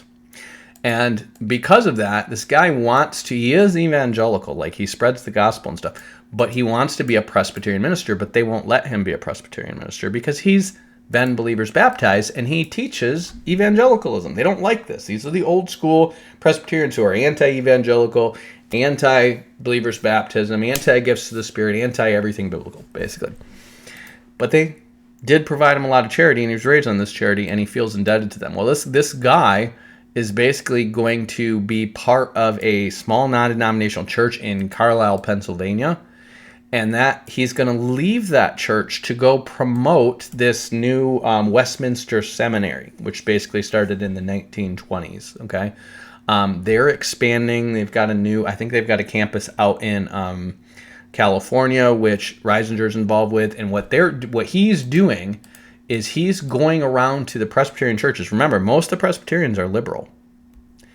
And he's going around to the Presbyterian churches all over the country trying to convince them to come to this new Westminster Seminary instead of Princeton because it's more conservative, because Princeton by this time is liberal. Remember, Princeton was the conservative ones that kicked out the evangelicals, and then after that they became liberal, and Westminster Seminary broke off of that and was the conservative version of the Presbyterian Seminary. And so he's this non-denominational guy, but he's really a Presbyterian at heart, and he's really promoting Presbyterianism. Well, this guy gets educated by these people at this Banner of Truth Trust, which Banner of Truth Trust is basically funded in America by this small fledgling denomination that is descended from the particular Baptists of 1689. There's no Calvinist Baptists officially in the U.S. There are Baptists that have Calvinism baked into their old creeds and stuff from when they formed, but the Baptists in America are very, very, very evangelical, dispensational, fundamentalist, and non-Calvinist. They pretty much are like this from like post 20th century onwards, because it's all the Calvinist institutions that are going liberal and stuff. They're the ones that are getting into evolution. They're the ones that are denying miracles. They're the ones that are denying the biblical as literal history. They're the ones who are sponsoring all this textual criticism. It's the Lutherans and the Calvinists of Europe and England. So the Americans are saying, screw this. This is the end times, and these people are basically creating the great apostasy because we're reading our Bible, and that's what it says. And they were right. And they were not listening to these Calvinists for about a century. And Ernie Reisinger is going to be instrumental in making sure they go back to listening to those liberal Calvinists and start becoming liberal amillennialists themselves again. Anti-dispensationalists, anti-futures, and all the rest. Now, it's about here you need to understand the demographic layout of the United States, okay? This is, I believe, today a map that is going to break it down to Catholic, Eastern Orthodox, which is nowhere, mainline Protestant, which is basically liberal churches, and then Evangelical Protestant, which is basically conservative churches, okay? And then Mormons. Notice the major block of Evangelical Protestants. And notice how that overlays with the major block, this is the red, of the Baptists. This pink over here is Methodist, and there are a lot of conservative evangelical Methodists, because remember, they were the OG Methodists, but they still infant baptize. The Baptists won, okay? The Churches of Christ, which here you see represented as the disciples of Christ, these are this light blue. They're also evangelical and believers baptizing, but they hold to a little more of a you don't have the Holy Spirit unless you're baptized idea. And so the Baptists in them are not going to mix pretty much, but they're all evangelical and they're all spreading the gospel, and that's why they're going to have a smaller representation. But without a doubt, of the evangelicals, now you see this is where that's really confusing. Baptist is red and Methodist is red. Baptist is pink and Methodist is light pink. So you could see the Methodist, it's kind of the slightly darker red. That's ridiculous how close they are up here.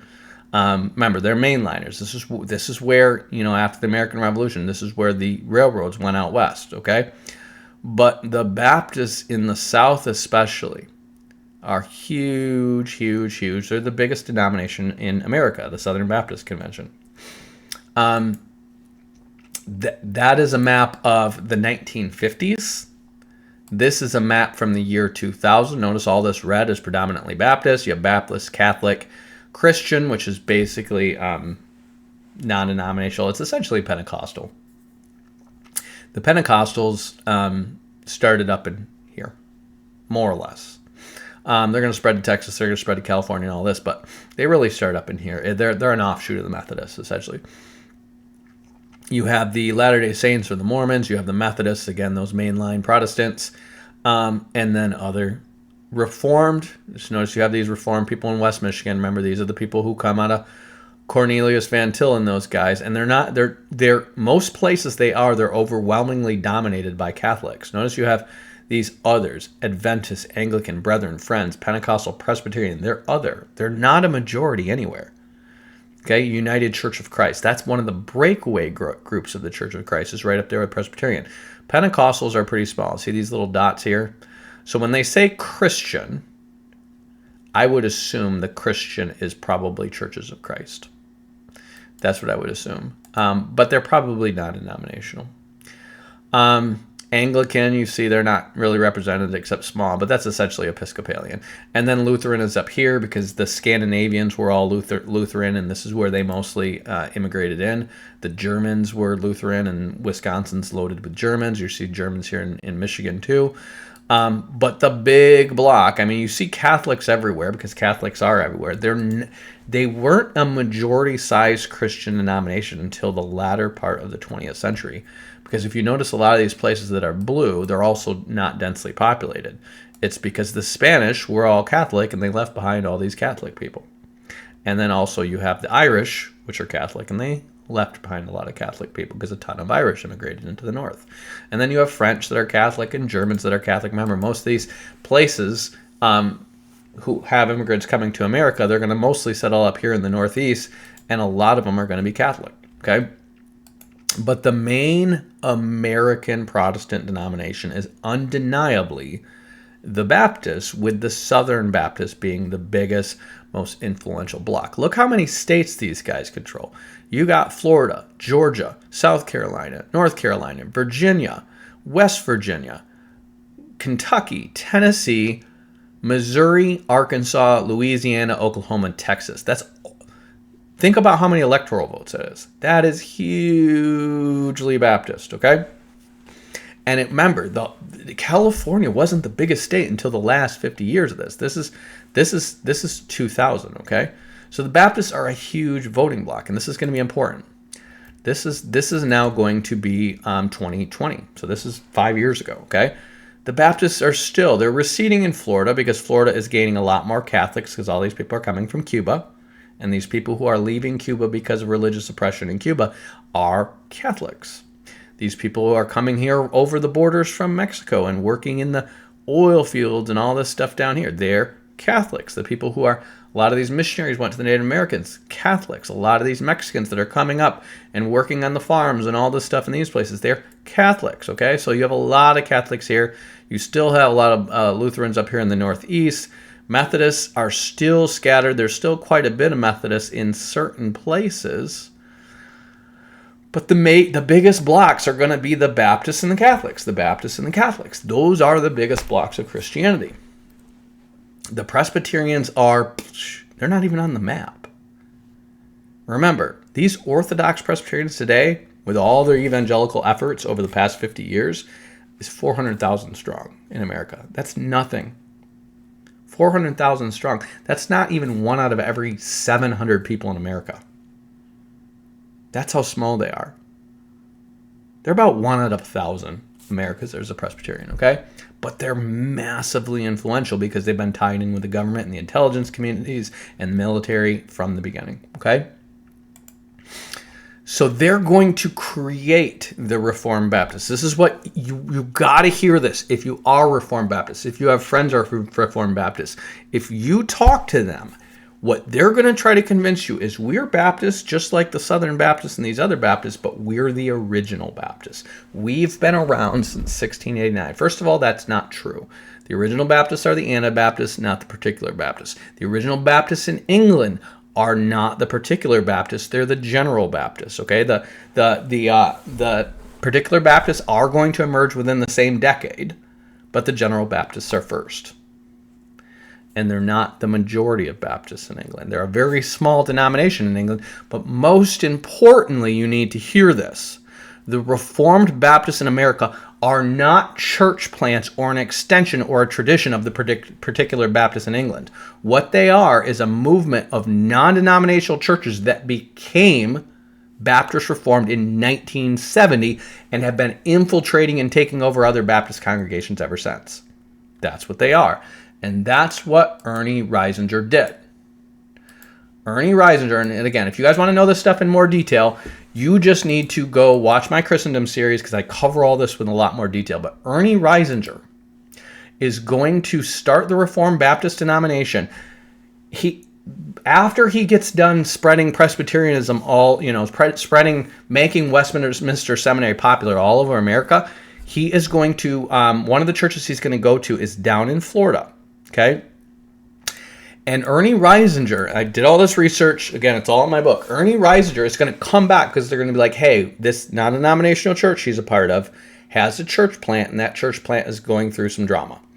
And they asked Ernie Reisinger, because he was kind of a leader, I think he may have been an elder in the previous church or a deacon or something like that, and they say, hey, would you be willing to come up here and be basically the senior elder, pastor, whatever, in this church?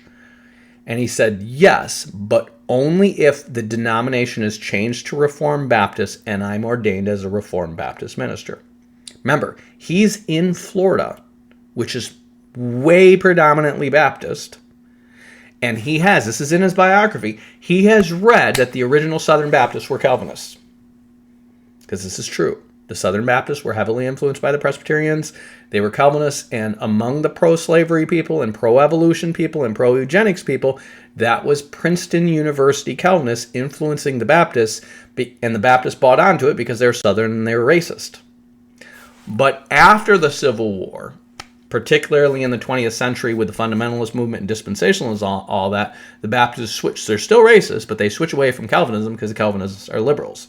He wants to get them back towards Calvinism and back towards basically their particular Baptist Presbyterian roots. That's his goal, is to convert them back towards the particular Baptists of England, even though they haven't been anything like that for about 150 years. So what he's going to do is he is going to start out, he gets ordained in this church, okay? Then within 6 months, just 6 months, he has a falling out of this church. This is the official story. He was a hothead and he had a falling out with his church, and so he's going to leave. He's going to quit. But he's ordained by Cornelius Van Til, the Presbyterian. Right here, this should rock your brain. If you are a new denomination or a denomination that's extended of the Reformed Baptists in England, why are you being ordained by a Presbyterian minister and not a minister from... He knows Martin Lloyd-Jones. He personally knows Martin Lloyd-Jones in England. So why is he getting ordained by a Presbyterian minister? Why is a Presbyterian minister ordaining somebody who's not a Presbyterian? None of this makes sense unless you understand that he was an agent of the Presbyterians all along. He wanted to be a Presbyterian all along, and they ordained him as a Reformed Baptist in order to gradually work towards converting the Baptists towards Presbyterian ideals. And the perfect engine for doing that was already present in the particular Baptists of England, and so they just adopted the entire framework of the particular Baptists of England, with pretty much the exception of saying the Pope was the Antichrist, and they started just spreading that here in America.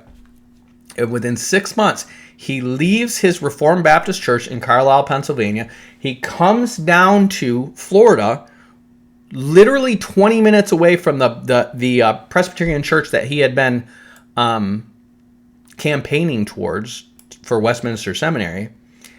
And within like 2 or 3 years, he is now the pastor of this, I forget what it's called. I want to say it's not Pensacola, Fort Lauderdale, or Palm Beach. It's this church in Palm Beach, okay?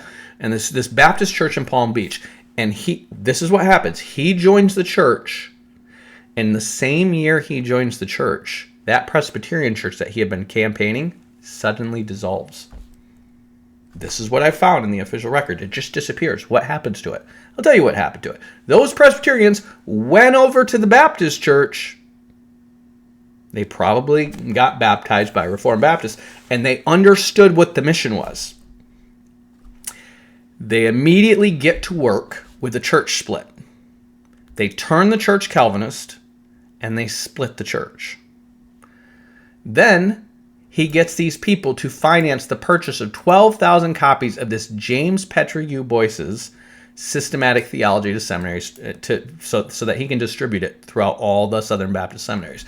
So he goes from being a Reformed Baptist for 6 months to joining another church that is Baptist, Southern Baptist, but it's not in the Southern Baptist Convention, to getting a pastoral position in a Baptist church that's part of the Southern Baptist Convention, he immediately gets that church infiltrated with Presbyterians.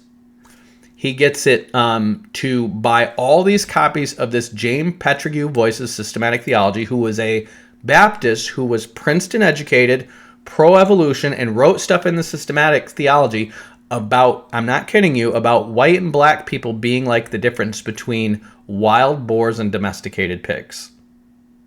This is in his Systematic Theology. I have read it, okay? And he starts spreading this. Remember, this is the early 1980s in the South. They are still very racist. They've just recently, in the past 15 years, had civil rights legislation forced down their throats, and they can't be segregated anymore. A lot of these churches are still forbidding black ministries until like 1970. So we're just 11 years removed from this. There's still a lot of racism in the Baptist church. And what he is spreading around is a systematic theology that's saying, hey, do you know your real roots are eugenicist, racist, and Calvinist? Oh, and all of a sudden, all these good old boys who are going to all these Southern Baptist seminaries who are already racist are like, well, then we need to follow this guy. And he hands out these 12,000 copies. He's literally like getting the church to spend money on these things, and he's going to seminaries with these people, and he's basically asking them leading questions to lead them towards Calvinism, saying, hey, we'll give you this free systematic theology. These are all graduates of seminaries. And what he ends up with, this is in 1980, I think it's like 1981, 1983, something like that. He ends up with 600 dedicated followers who are out to infiltrate the Southern Baptist Convention and turn it Calvinist. That is the beginning of Founders Ministries. Founders Ministries is where guys like Voddie Baucham is a part of. And you're asking, well, why do they have this black guy as a part of it if these guys all started on a racist footing? And here's why. Because the Reformed Baptist Church that became the first Reformed Baptist Church already had, this is important, they already had a church plant in Africa based on their evangelical activity before they became Reformed Baptists. And so when they became Reformed Baptists, that church in Africa became Reformed Baptist. And Voddie Baucham was brought on as a black Reformed Baptist Calvinist pastor to lead that. And also to make Reformed Baptist, Southern Baptist credible among black people, because it was historically known for being racist. Voddie Baucham is Uncle Tom. To the hilt. He's Uncle Tom. Okay? But he sounds so good. He's completely sold out on Calvinism. He's completely sold out, and he's running a ministry in Africa. Who can call him Uncle Tom? I mean, but it's a Calvinist ministry based on a guy handing out a racist systematic theology that compared him to a wild boar. Not as little more out of control than a sheep. But you can tame a wild boar. You can make good bacon out of them. And so this is how Founders Ministries was started. And Founders Ministries, he eventually gets caught, and these Southern Baptist seminaries forbid him from coming back on the grounds and spreading this around. But by this time, he's got 600 guys. 600 guys. And he is talking to each one of them twice a month. 600 guys. So imagine how busy he is. On top of this, he's a pastor of a church. That level of dedication is insane. That's like an intelligence operative level of dedication. 600 guys you're talking to twice a month. You're just on the phone nonstop talking to these people. And what is he doing? He's coaching them on how to take over their churches. And what he's doing, he's pushing them towards splitting their churches and taking over the infrastructure and the buildings and everything else for Calvinism, so that they can eventually take over the largest denomination in America for Reformed Baptists, which is essentially Presbyterians that believers baptize. He is getting, remember, the Presbyterians are this extreme minority, but he is getting the Southern Baptist Convention dedicated to serving the interests of the Presbyterians, who also run the CIA, who also run the CIA. I want you guys to hear this. Because while all this is happening, since the 1950s, you've had the John Birch Society. Also, and I think he's a Baptist, but it starts out with this story of a Presbyterian minister who gets killed in China, and they say that's the beginning of the Cold War. It's not true. It's propaganda. And what do they start doing? They start saying Freemasons are good again. Remember, the Presbyterians were always in with the Freemasons. Everything's a Catholic Jesuit conspiracy against the King James. They're preaching this all over their John Birch Society conspiracies. Everything's about the Jews and the communists.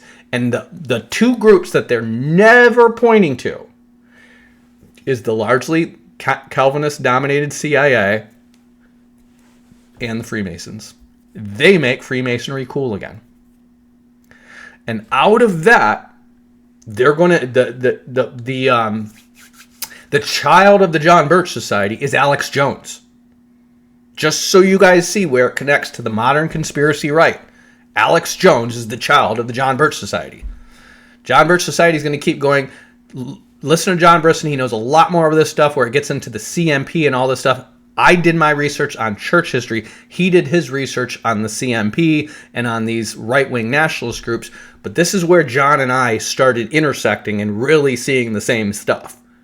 These guys were always about this business, and it goes way back to the Presbyterian and English Reformation and revolutions. It goes way back, and it's all about this dominionism, and they're dealing with this massive problem of evangelicalism, which, if you read the Presbyterian creeds and stuff, evangelicalism is a heresy to them. In fact, Ernie Reisinger is going to write a book called, and I have a copy of it, but it's called A Quiet Revolution. A Quiet Revolution...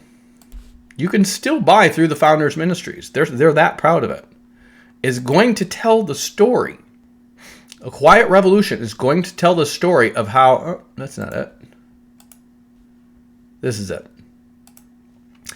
Of how they infiltrated and took over the Southern Baptist Convention for Calvinism. And now that they've taken it over largely for Calvinism, it's doing the same thing every other Calvinist denomination did, which is splitting between liberal and conservative. Why?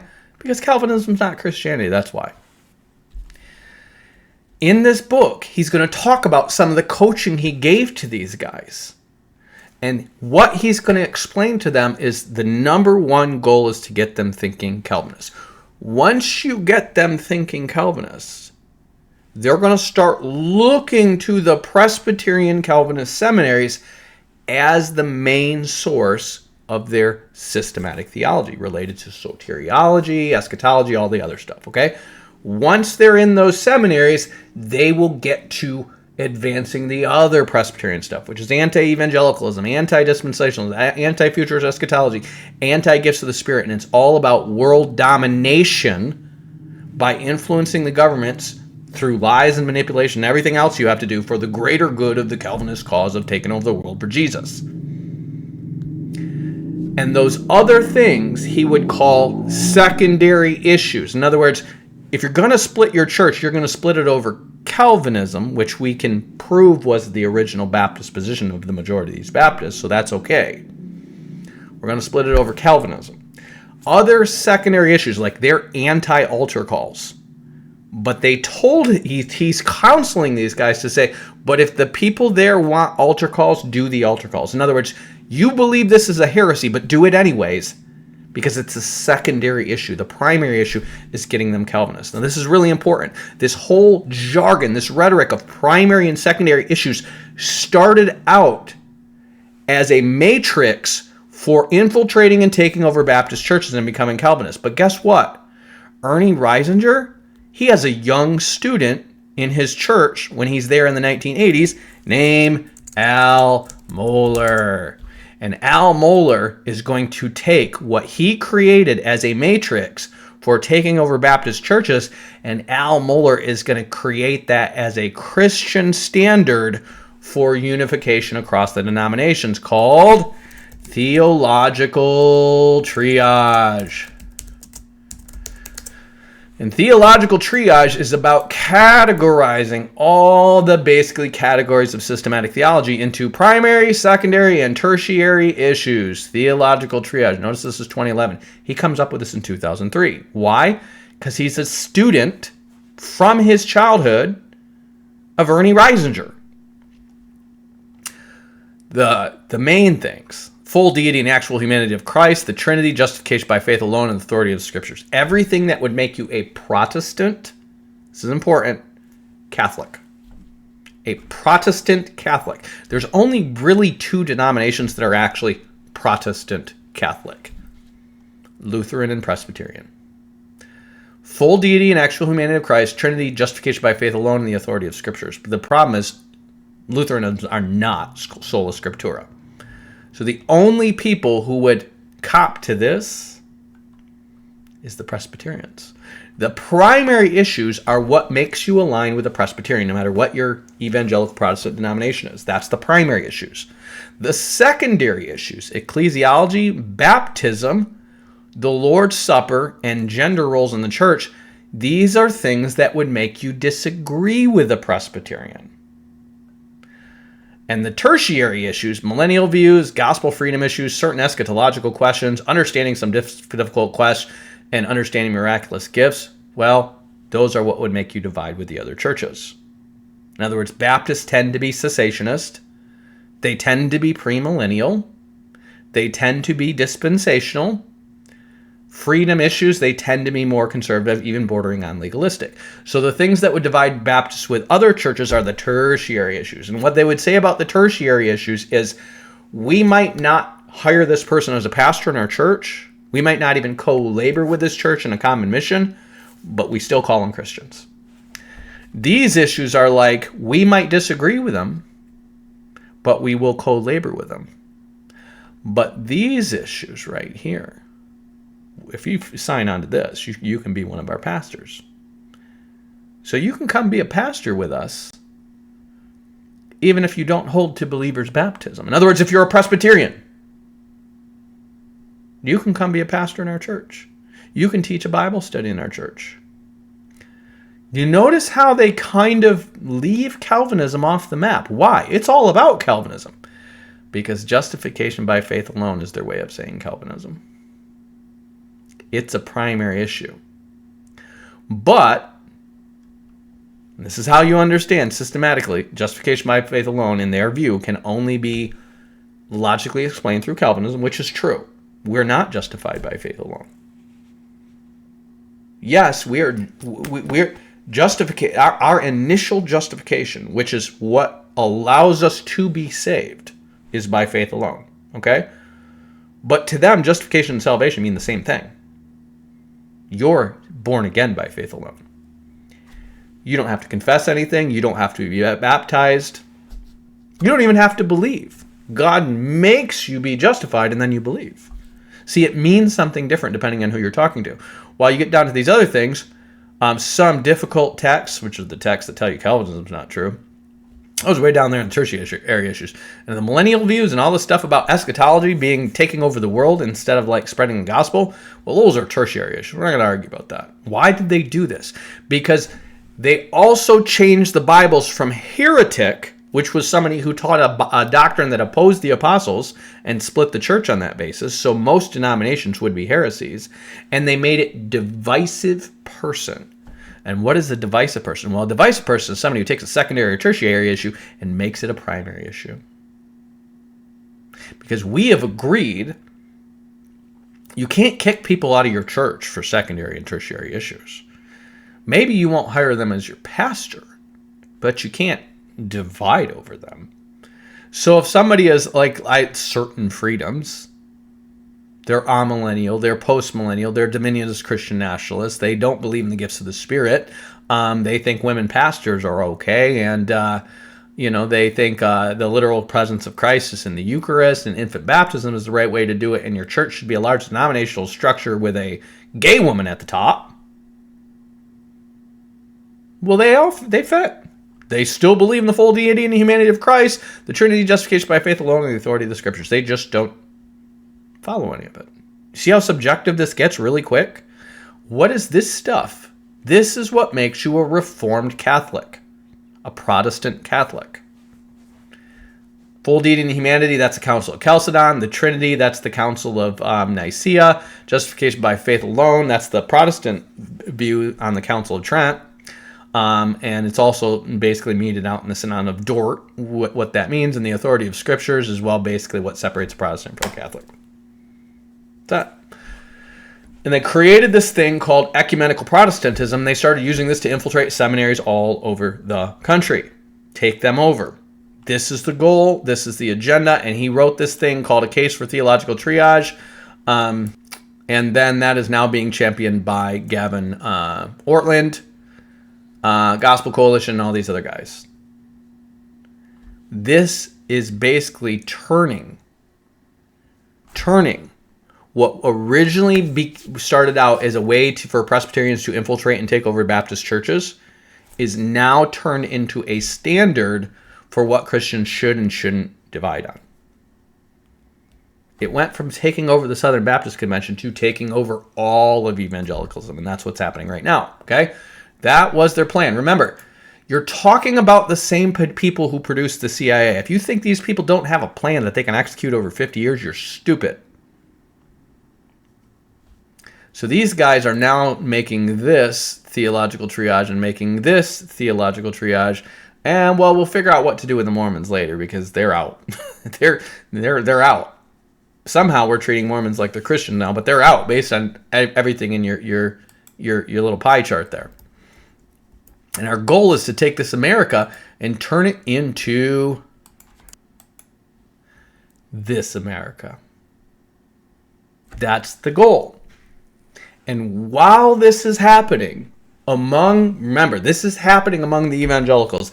And I can't prove this, John can't prove this, but we keep finding guys who have a background in the Navy or naval intelligence involved with this. We keep finding this, okay?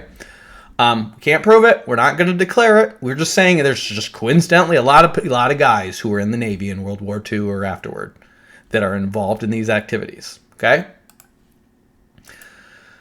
These guys are turning America into red-blue, the righteous red Christians versus the evil blue liberals, okay? While that's going on, remember, that's going on in the 80s through the 2000s with the Risingers and the Reformed Baptists, okay?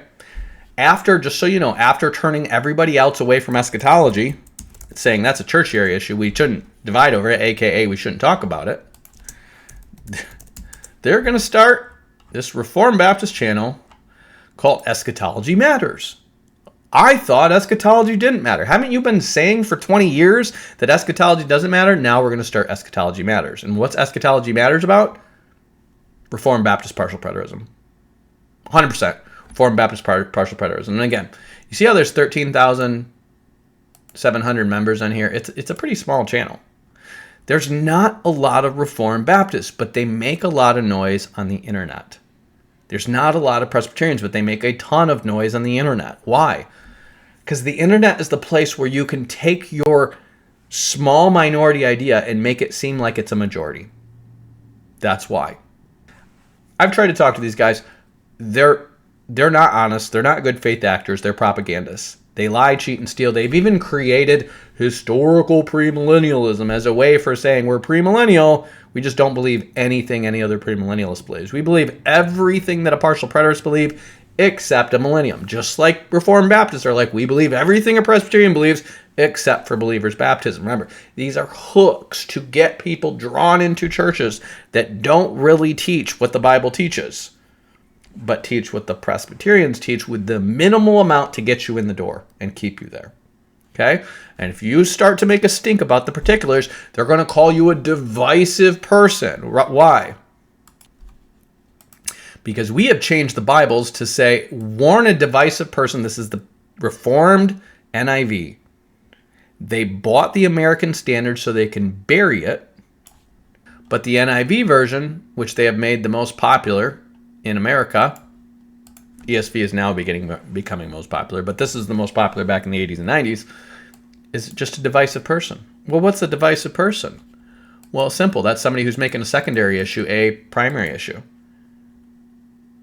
We're not going to have you starting a Bible study saying how the amillennialists are wrong and they're all heretics because they go back to Origen, who was a heretic who believed in reincarnation, and that's where amillennialism came from. We're just going to say that's a secondary issue and you're being divisive. That's your one warning. You do it again, we're going to kick you out of the church. You mean I can't tell you the truth of where these doctrines came from this church? No, you're what used to be called a heretic for speaking the truth. That's what they've created. So Ernie Reisinger was instrumental in this. While Ernie Reisinger is doing this, remember, Ernie Reisinger's most of his activity is from 1970 to he dies in I think 2004 or 2014, one of them. But he's done most of his activity between basically 1970 and the 1980s. And by the 2000s, Al Mohler has taken over one of the Southern Baptist seminaries for Calvinism, kicked out all the non-Calvinists. And these guys, they're about dominion and being right, and Calvinism is right, and all this crap, okay? Now, R.J. Rushdoony, also a huge fan of Cornelius Van Til. He is going to be part of this thing called the Volker Group with this guy named Harold Lunau. The Volker Group is basically a think tank that is writing propaganda and historical revisionism that they seem to be out to produce an encyclopedia, a homeschool movement, and a think tank that's going to influence the Republican Party. These guys are doing this in the 70s, okay? Harold Lunau dies in 78, the year I was born. He is going to run this William Volker Fund. This guy, this nut, Harold Lunau, claims to have a spirit counseling him, and that this spirit is going to bring down Nikolai Khrushchev, okay? He is about Christian nationalism. He takes his, I think it's his uncle, or his father-in-law's Volker Fund, which is essentially it's basically a big charity hedge fund, and he converts it to a Christian nationalist hedge fund. This is back in the 1970s. No, I'm sorry, 60s, late 60s. And he says he has a spirit guiding him, and that spirit guide is going to overthrow Nikolai Khrushchev. Nikolai Khrushchev gets overthrown in within 2 or 3 years of him saying that, okay, over the Cuban Missile Crisis. He backs down and Kennedy backs down. We don't have nuclear World War III. Kennedy gets shot and he gets deposed in Russia because nobody liked the guys backing down and compromising. They both made each other look weak, okay? Well, Harold Lunau all of a sudden has a following. And he is going to start this Volker Fund, and he's going to bring on 3 guys. One is going to be this guy who's just the editor of Collier's Encyclopedia, and he seems to be a guy who is going to help them with the publication side and the books and all the stuff. They're building a homeschool curriculum, and they seem to be building towards having an encyclopedia that's going to have their historical revisionism in it, and it's going to be basically, hopefully, the encyclopedia set for all these homeschool families. Because remember, we didn't have an internet, so having an encyclopedia is what you needed, okay? He's also going to hire R.J. Rushdoony, and then he's also going to hire this other guy, David L. Hagen. David Leslie Hagen is an out-and-out Hitler apologist. He writes a book called The Forced War. Before this, it's not like he becomes a Hitler apologist after this. He was already a Hitler apologist. R.J. Rushdoony was basically a crazy Reformed Christian nationalist. Harold Lunau was basically a crazy neo-Nazi Hitler apologist. And then this other guy who ran Collier's Encyclopedia. And these guys are going to fund, this is important, they're going to fund the chair at the University of Chicago and NYU for the 2 main guys, Ludwig von Mises and Friedrich Hayek, to teach libertarian economics. They're fascists. They're low-key fascists. That's all what they are. Those 2 guys were fascists back in Austria, okay? He's going to fund their chairs for the economic teaching department. In other words, we're going to pay their salary. So what are you saying? You're saying to these 2 very influential universities, NYU's and University of Chicago are both funded by the Rockefellers, to have these 2 fascist economists called libertarians remain teaching there. And you guys don't have to worry about how they're funding because we're going to pay their salaries. That's how libertarian economics becomes the main thing in the Republican Party. But people find out about David L. Hagen. He is an out-and-out Holocaust denier and Hitler apologist. And so this thing falls apart, okay? But not before R.J. Rushdoony and him write a curriculum called The Messianic Character of American Education. Rouse's J. Rushdoony. Okay? And it's all about Christian nationalist homeschool education and saving America from the communists, blah, blah, blah. Well, guess who else tried to save Germany from the communists? Hitler. See why he's working with a Hitler apologist? And even though this isn't on this, the guy who wrote the bibliography for this, in other words, R.J. Rushdoony wrote the revisionist history. And just so you know, here is Gary North, R.J. Rushdoony's son-in-law, who was there telling you they were writing revisionist history. They're writing revisionist, anti-communist, pro-fascist, libertarian history. And he tells you that David L. Hagen wrote the bibliography because R.J. Rushdoony was just writing what he wanted to say. David L. Hagen was the guy who was writing what books that you can go read and that are going to support these ideas. That's essentially what he's doing. And he's saying David L. Hagen was such a bad liar. He was very smart, but he was a very bad liar. He's saying you couldn't trust anything this guy wrote unless there was a footnote. And those two co-wrote, not that book, but this book. And it was for homeschool families. This is important. This is in the 1960s, majorly influenced in the homeschool movement, so much so that Betsy DeVos is going to give who is also a homeschooler and reformed, is going to give a major shout out to R.J. Rushdoony when she becomes the Secretary of Education. And what is her goal with education? Getting people away from this liberal, communist, humanistic education standard towards our standard, which is libertarian, fascist, quietly Hitler apologetic influenced, quietly neo-reform dominionist Christian nationalist influence educational standards. This is Betsy DeVos. Remember, the sister to Eric Prince, the Blackwater guy. Mercenaries, the guy who thinks he's a New Age Knights Templar.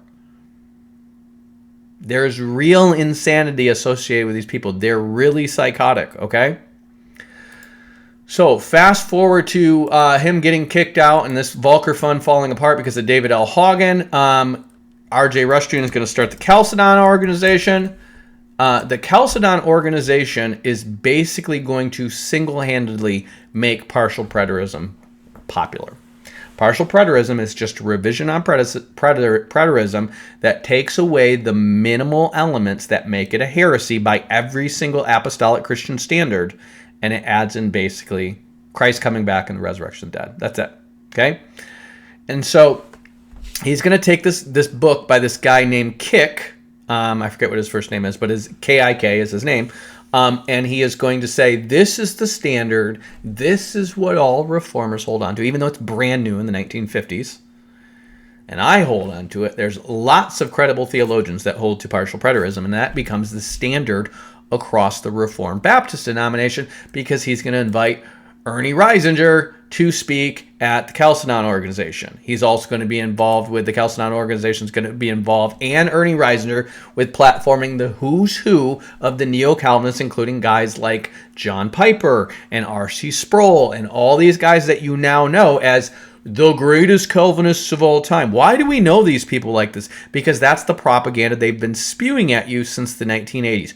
Who were these guys? Remember, the Calvinists were a minority. The Presbyterians were an extreme minority, but they've got them all reading books that are historical revision, pro-Calvinist propaganda from Banner of Truth Trust or from Founders Ministries or from the Volcker Fund and Chalcedon organization, which are just historical revisionist lies.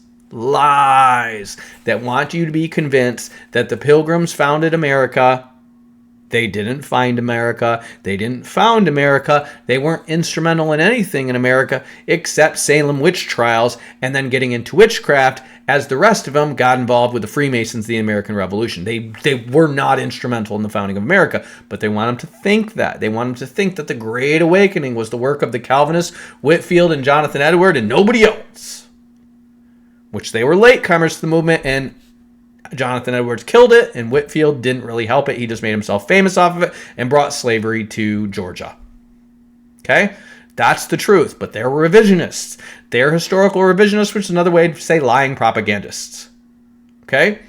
R.J. Rushdoony is going to, by the end of his life, be a Messianic Jew who wants to bring back witch burnings and stonings. And he won't eat anything that's not kosher. There are arguments of his that are used in Messianic Hebrew root circles to this day. He's just an all-around nut. But before he's done, he's going to influence everybody, okay? Because this is why. R.J. Rushdoony is going to start the Chalcedon organization. He is going to start converting charismatics towards partial preterism. He's got guys in his crew who are charismatic, associated with John Wimber, these guys. You're like, how is this guy who's Orthodox Presbyterian, which is super anti-charismatic, in with charismatics? That's a very good question. Because he is going to be friends with the Pensacola Five. And for those of you who don't know who the Pensacola Five is, think of basically the founding fathers of what is now the New Apostolic Reformation. These are disciples of William Branham who tried to organize a hierarchy, a spiritual hierarchy of almost like bishops and archbishops over William Branham's crazy charismatic movement, which ended up turning into this abusive, heavy shepherding movement, which was loaded with financial fraud and sexual abuse. After that, they publicly repented of it, but all stayed together in a group and kept working together towards common goals. This is 4 of the 5. The 5th is Derek Prince, who's more of a missionary guy, and people think he's legit. None of them are legit. They're all bad Pentecostals who are not good at it. And one of these guys, I believe it's this one, his name is Bob Munford, Don Basham, Wade Baxter, is that? Charles Simpson. Maybe it is Charles Simpson. No, Ern Baxter. Ern Baxter. That's this guy, okay? So Ern Baxter is actually the son of a Presbyterian, who his father's Presbyterian and his mother is Pentecostal. And because of this, he actually ends up being like a co-minister with the Ku Klux Klan member, William Branham. For it's like 20 or 30 years. It's a while, okay? After William Branham dies, he's one of this Pensacola Five, and when the Pensacola Five start, they start this magazine called New Wine Magazine. This New Wine Magazine hugely influences the Christian hippie movement, the independent, essentially charismatic movement, which is pretty much born of William Branham's crazy ideologies. And the people who believe in this whole Joel's Army thing about Christians being basically transformed. And I've heard this among charismatics I grew up with. They believe that Christians are essentially going to be transformed like Christ in his resurrection body during the last days and do miracles nonstop and do whatever they want pretty much nonstop and have superhuman superpowers before the rapture and everything like that. That's what they believe, okay? It's not biblical. It's insane, but they're just preaching it anyways, because it's based on the whole Joel's Army thing of William Branham. Well, these guys in 1986, guess who they're going to make a co-editor? I've had people say that I'm making this up. They're saying that I'm making this up because they can't find it themselves. Here's R.J. Rushdoony writing on Back to the Future, a historical look at eschatology, and he's going to lie and tell you that amillennialism came from Augustine when it really came from Origen. He knows it came from Origen. He definitely knows this. But he's going to lie and tell you it came from Augustine. Why? Because Origen's an obvious Gnostic heretic if you read his stuff. And he's not just writing an article for them, because in 1986, we find out that he is, and I don't know how long, because I didn't only research the article, the books in 1986. He is a contributing editor for this in 1986.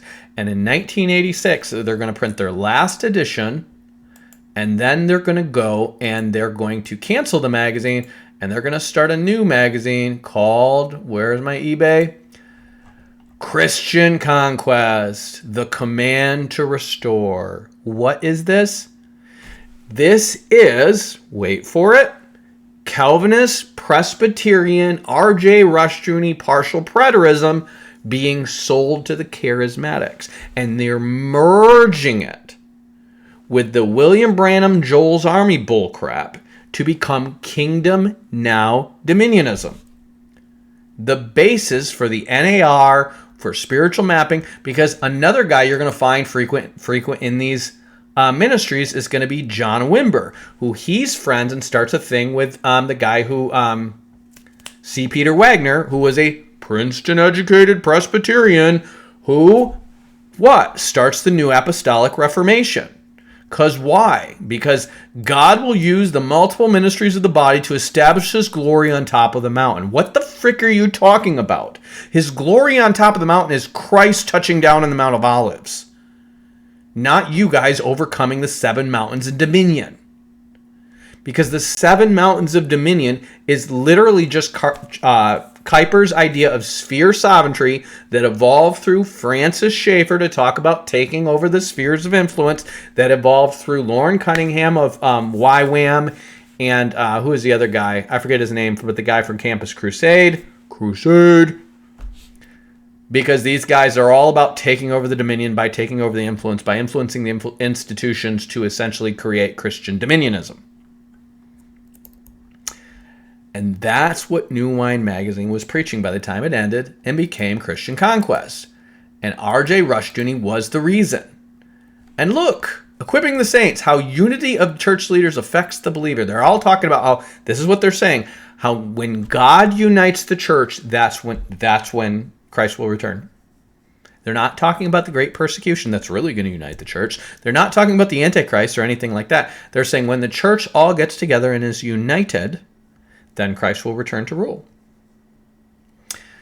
John Wimber, Kenneth Copeland, Charles Simpson, and I don't know who. John Gimenez is the guy who starts basically a huge cult and really popularizes the church growth methodology. And we're going to get into Peter Drucker in a minute. This is the who's who of megachurchianity, charismatic megachurchianity, and they're being influenced by R.J. Rushdoony to make it not about this rapture and escapism and this negative eschatology, but about positive eschatology, aka Christian nationalist theonomic dominionism. That's what they're doing. They know they're doing it. Read about R.J. Rushdoony everywhere you find him. And here's the thing. Here's guys who still think favorably on R.J. Rushdoony. Joel Webben loves R.J. Rushdoony. What is his name? Doug Wilson loves R.J. Rushdoony. Apologia Church, which is Jeff Durbin, loves R.J. Rushdoony. He even was hosting Mark Rushdoony and was making Rushdoony popular again. Why? Because they're post-millennial Christian dominionists. I'm not saying just because somebody has this affinity, they're not saved. I'm not saying just because they have this affinity, they're conducting nefarious things. Like Jeff Durbin does a lot to try to combat abortion. There's nothing wrong with trying to combat abortion. He also goes out and preaches the gospel, does apologetic stuff. I just think he's an idiot. He might be my brother in the Lord, but I have brothers in the flesh that I think are idiots, so I get to have brothers in the Lord who I think are idiots too. Jeff Durbin is a fool. Because if you don't know that R.J. Rushdoony is working with the Hitler apologists, you certainly should know that Joel Webben is also working with the Hitler apologist Stu Peters. It's almost like R.J. Rushdoony's been reborn. And David L. Hoggin's been reborn. It's almost like the same spirit. Remember, the spirit that brought down Nikita Khrushchev is working in just 2 different people now. The same demon is working in 2 different people now. And it's these idiots that create this idiot. Can't you just see the progression towards working with fascists, compromising fascism, working a little closely with fascism, carrying out identical party politic rhetoric with fascists, to just being fascists?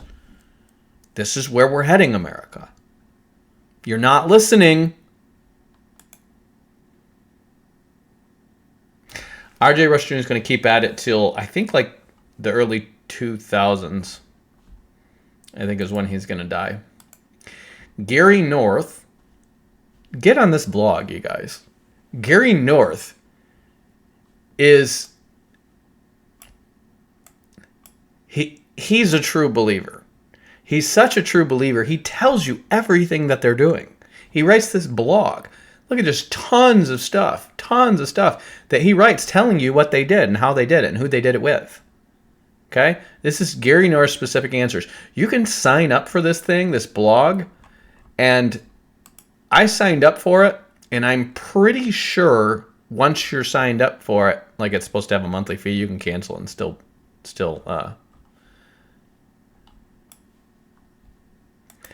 But he mentions all the guys. Listen, David Chilton made the case for long-run Christian optimism, a.k.a. postmillennial dominionism. It's all postmillennial dominionism.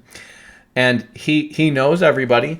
He was this is R.J. Rushdoony's son-in-law. He was there from the beginning with all. But there's a third player you guys need to be aware of. And that third player, and again, I have another videos, and this is in my book. It's more documented, okay, is Peter Drucker. Remember the two guys that the Volcker Fund funded at NYU and Chalcedon Organization?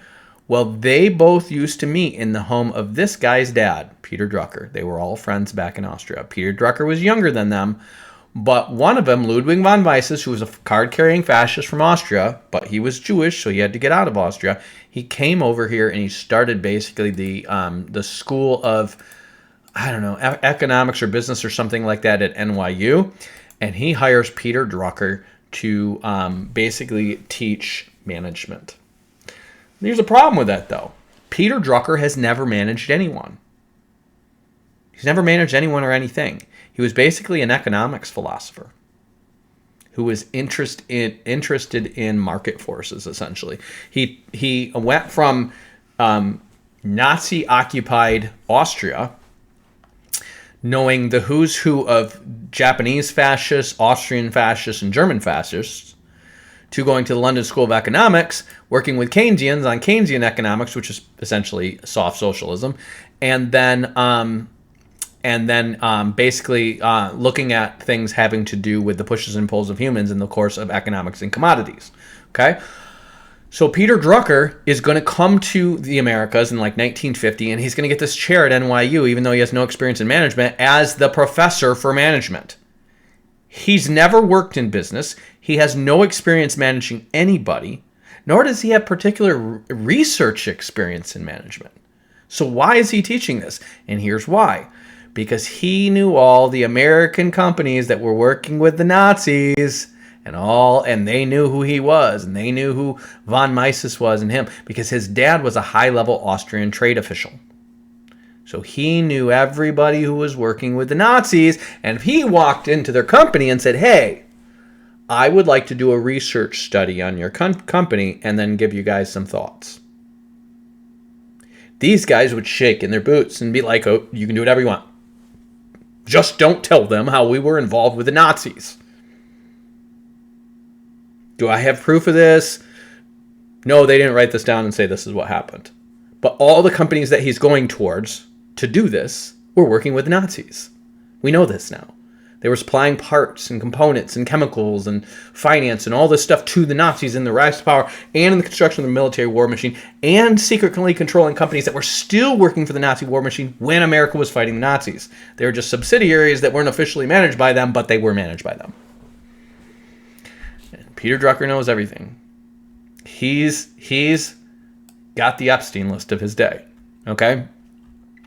And so he gets in here, and he gets in with GM and companies like this, and I think GE was one of them, and DuPont, and he's just like, I'm going to do a case study. And then he does a case study and gives them a bunch of ideas. They don't implement any of this stuff. It's bullcrap. He doesn't know anything. But he creates the impression that he must be a guru of management and business, because why are these huge, powerful corporations letting him analyze their business and suggest how they make changes? Not because he has experience with these things, but because he knows their dirty little secrets. And he is going to sit in the NYU chair teaching management until he eventually goes over to start the Claremont University. This is very important. This is where he's going to start the School of Executive Management at Claremont University. And he basically is going to use all his experience with big businesses and all his connections with big businesses and all his teaching experience at NYU to now sell himself as a teacher on executive management. Well, what does he really know? Fascism, libertarianism, and human sociology is what he knows. And all of his methods and stuff like this are about moving American businesses away from things that empower workers, that do anything but use and throw away people like the Nazis did. And gets rid of the pension, gets rid of the unions, gets people goose-stepping to basically the latest business slogan, and brings in these new age, basically think and grow rich, new age and new thought management gurus about how your positivity and selling BS can make you succeed in management. And he destroys the American business culture. You want to know why there's I'm going to have to say the word, shitification of everything going on in America? It's this guy, because he studied the Nazis. But he came up with a lot of BS that a lot of people glommed onto that made a lot of executives rich while making everybody else poor or inflated. And then he's going to go, well, there you go. We set up an institution that ruined the business sphere, but made the people at the top super rich and the stockholders optimally perform. It just screwed the richers and it just screwed the workers and the consumers is all. The people. He's going to go from there and he's going to go to the mega church. And he's going to get involved with this guy named Bob Buford. Bob Buford is another reform guy. He's basically a liberal reform guy who has a lot of friends who are New Agers. Okay? Gary North is going to talk about meeting him because when they start Leadership Network, which is going to basically blow up guys like Bill Hybels and Rick Warren, and they're going to create guys like Andy Stanley and Mark Driscoll and Rob Bell and the who's who of megachurch retard pastors who are ruining everything. He meets Bob Buford and he says, this is Gary North. He says, they tried to get me on board with this new thing. Remember, he was a Rushdoony Chalcedony thing, okay? While all this stuff is going on, the CMP and all this stuff's going on. Talk to John about that. He knows that 10 times more than I do, okay? He says he meets Bob Buford, and he says, Bob Buford invited me to participate in this new network they were building that was all about church growth. And he had with him a psychic, a very famous psychic. And he said, I won't tell you her name, but she predicted the Kennedy assassination. I don't know why he said that, because anybody can figure out which famous psychic produced the Kennedy assassination, because that's Gene Dixon, the famous psychic. So Bob Buford, remember, you can read his book. He's always getting advice from these New Agers and stuff like this, who is like, I knew that came from God, even though it came from an unbeliever. He's weird. And he's also apparently personal friends with one of the most famous psychics in America, and he is with Peter Drucker, who is basically a Buddhist who came from fascist Germany, and they're going to start Leadership Network. And all the church leadership networks are either directly spawned or replicas of Peter Drucker and Bob Buford's Leadership Network. And this Leadership Network is going to create the who's who of megachurch pastors. Now you have these different directions, these different objectives from different people, but there's overlap. There's concentric ideologies. Why? Because Peter Drucker's friends with the guys who are in the libertarian economics, and Chalcedon and Rushdoony, they're part of the Volcker group that helped foster these guys while they're fostering the homeschool curriculum and creating Kingdom Now Dominionism. And then these guys are going to create Leadership Network, and they're going to create the megachurch complex. And what they're ultimately trying to create is something that goes all the way back to the guys who watched Nazi Germany become Hitler's war machine and say, how can we take the good things from that and not end up with a Hitler? And they came up with this plan called the three-legged stool plan. And the three-legged stool plan is about, they said where Germany's failed is they basically had all the fascistic influential power in the one leg of government and bureaucracy. And when Hitler was able to take over that, he was able to take over everything. We need to have three institutions like that, one being the church, one being industry or business, and the third being the government, so that we have three fascist institutions that have at times conflicting influences, but mostly the same agenda, concentric circles of ideology, so that these three will work together to keep the nation fascistically impenetrable by communism, while not having one institution taking over the rest. And they set out, remember, this is people all the way back from the 1920s in Germany saying we need to do this. And then they came to America. And following them were a whole bunch of Nazis. In fact, they did studies in the 90s and they figured out 10,000 Nazis came to America. Not 10,000 Germans who lived under Nazi Germany, but 10,000 party card-carrying Nazis came to America. Bob Buford, who is just, his son dies, and this is when he gets into all his weird stuff. He basically was one of the first guys to really get in on the ground floor of cable television. He's super rich, and his son dies, and then he wants to have some meaning in his life, and he gets just sucked in with New Agers and helps create Leadership Network. He was the Christian. He's basically just a liberal reform guy who is involved with this, and some of the first guys they get is Rick Warren and Bill Hybels. Rick Warren's now gay affirming. Bill Hybels gets ousted by being inappropriate with women and then saying, I'm not going to submit to church discipline. You keep finding this among all their guys. Andy Stanley is gay affirming.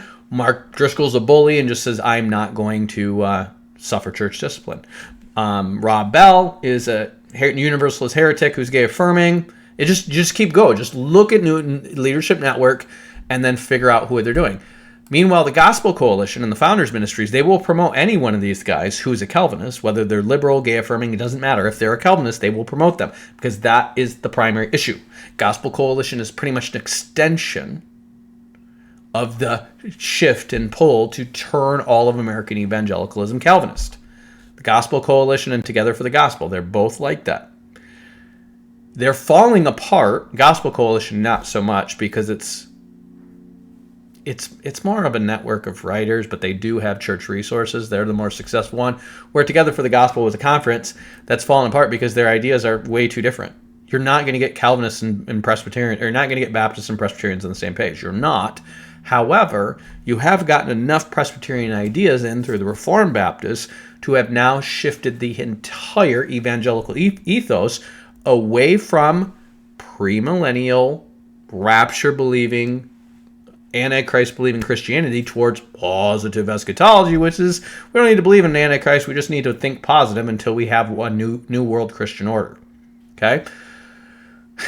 Gospel Coalition is going to promote the emergent church when it first starts. It's going to promote Tim Keller, who is gay affirming. It's going to promote Eugene Peterson, who is gay affirming. Why? Because they're Calvinists.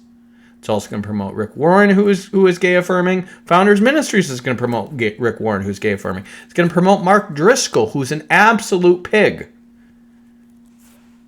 The who's who of bad people. As long as they're Calvinists, they will promote them. Calvinists don't eat their own. And these guys are just going to successfully take over a major swath of the churches of evangelicalism and then influence the remainder. So what you end up having is libertarian economics, basically fascistic think and grow rich, new thought, get on board or you're a divisive person churches, which becomes super culty. There's a lot of culty behavior in a lot of mega churches because of this. And the third leg of that is going to be the government, which through organizations like the Heritage Foundation and the Council on National Policy and the, what are they called? The Moral Majority and all these different institutions that use, major key issues like the Communist Revolution and abortion. Those are the big ones. To really push the same agenda into the Republican Party, turn America into red, blue, red, blue, red, blue, while the left just seem to get as communistic and as crazy liberal as possible. Almost to the point where they're not even trying to be reasonable or balanced. What happened? Well, you could argue, well, that's because Hillary Clinton and Bill Clinton and Barack Obama and these people were just these Marxists all along and they're just trying to destroy everything. Or you could argue, no, they were trying to make the Democratic Party be so crazy that everyone would join the Republicans. Because a lot of people that voted for Trump and are in Trump's cabinet used to be Democrats. it almost seems like they brought the boogeyman that was created in the Soviet Union right here to America to get everybody on red team. Because if you've just been paying attention, you know that January 6th and the whole election thing, that the news and the media were trying to make it look like the Democrats were stealing the election. The liberal media was, and the conservative media was. Why were they doing that? Why were they going so far out of the way to create the idea that something was fishy was up with the election with the Democrats while Trump's saying it? They're all saying Trump's doing it, but we are all watching the videos of Republicans being pushed out of the voting booths and Democrats blocking the windows with cardboard. We saw it on the news. So you can't gaslight us into saying, oh, there's no reason to believe the election might have been stolen. I don't know. I don't care. All I know is, why was the left-wing media promoting it? The same reason why Fox News, when I was there in Grand Rapids, Michigan, when they burned down downtown after George Floyd, the same reason Fox News was right there in the midst of it, and I saw them, and they absolutely knew those were Black Lives Matter people, those were George Soros-funded people, and they were there to start a riot, and they were screaming that they were there to start a riot. I almost got beat up for confronting them when I was just down there preaching the gospel, and I'm asking the Fox News guy, who all had their cameras on me because they thought I was going to get beat to death. And the next day I asked him, why were you here? And then reporting on the news that this was a peaceful protest that after a while turned violent when you knew they were doing that right before the march and before any of it started, and they beelined right for the police station and started destroying it. I asked the Fox News guy, and he said, I don't know what you're talking about. The same guy I saw with the camera pointing at me before the thing started. Why?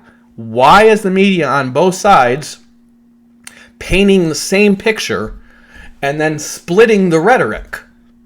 And the answer is problem, reaction, solution, y'all.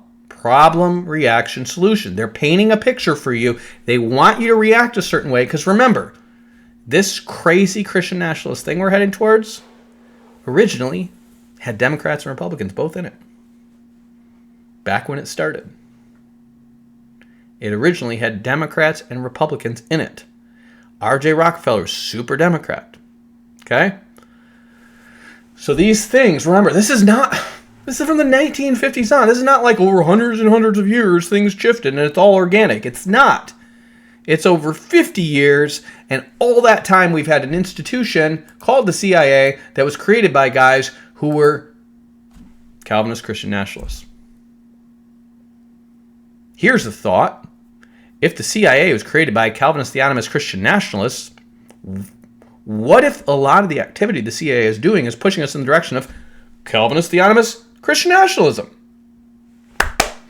And if the country was founded by those guys working with Freemasons, and there's this conspiratorial invention organization called the John Birch Society that promotes everything being evil and everybody being in on the conspiracy except for the Freemasons and the CIA, which are literally the descendants of the Presbyterians and the Freemasons of old, what if this is always what America was? And the only illusion we've bought into was given to us by the media to tell us the real problem is Hitler or Russia or China or whoever, and not the people right in our country who have been leading us towards satanic rebellion the entire time. Because even though I'm pointing to a lot of people, at the end of the day, if you know the tradition that comes from Kuyper and Bavinck down to Van Til and then to Ernie Reisinger and R.J. Rushdoony on the one hand, and then the tradition that comes from Ludwig von Mises and Hayek down to Peter Drucker on the other hand, and then the tradition that goes from William Branham down to the Pensacola Five down to the NAR on the other hand, and after these guys are busy doing their thing for about 50 years, you've got Baptists, Charismatics, Calvinists, and now Catholic and Orthodox popping up out of nowhere, getting popular again all of a sudden, all shouting Christian nationalism at the same time. Right as we have really bizarre nonsense like this happening.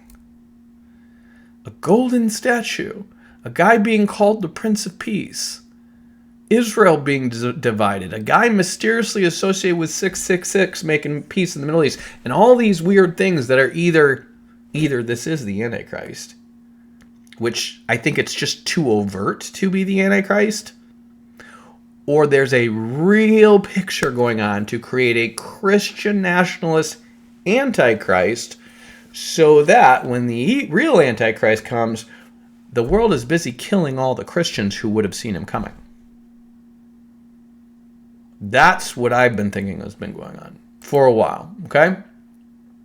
What is with this guy? What is with the gold and the weirdness? What is with the Laura's video?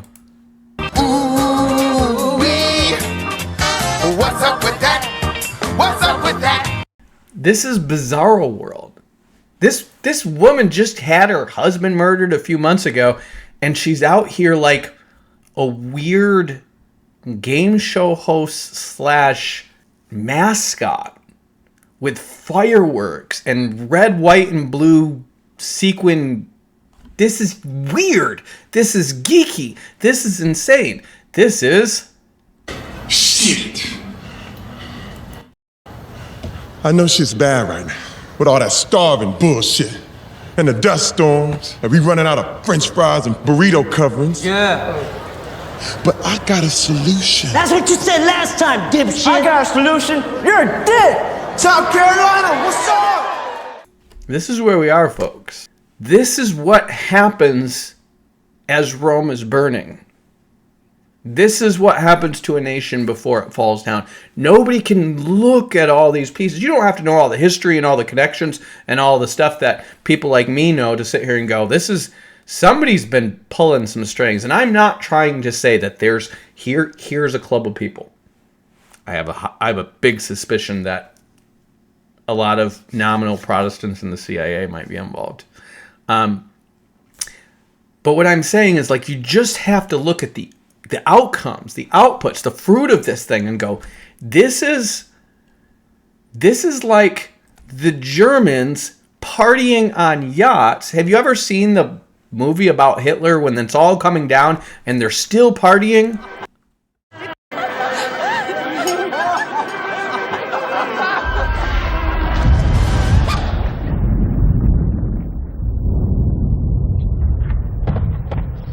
Kann denn hier keiner Musik machen?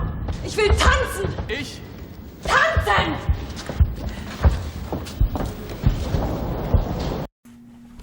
This is where we're at, folks.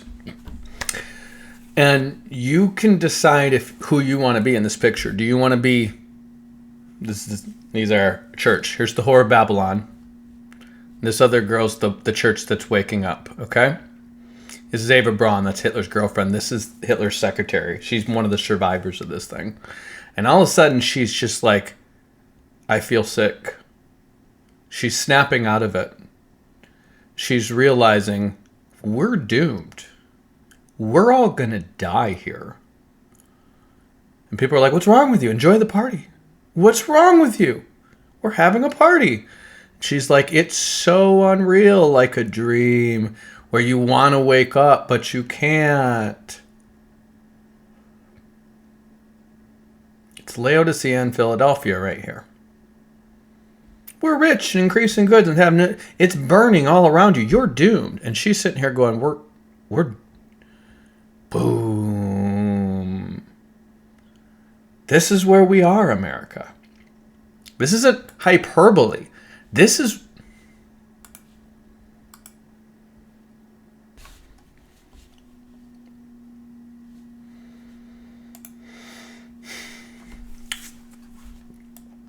We're at this point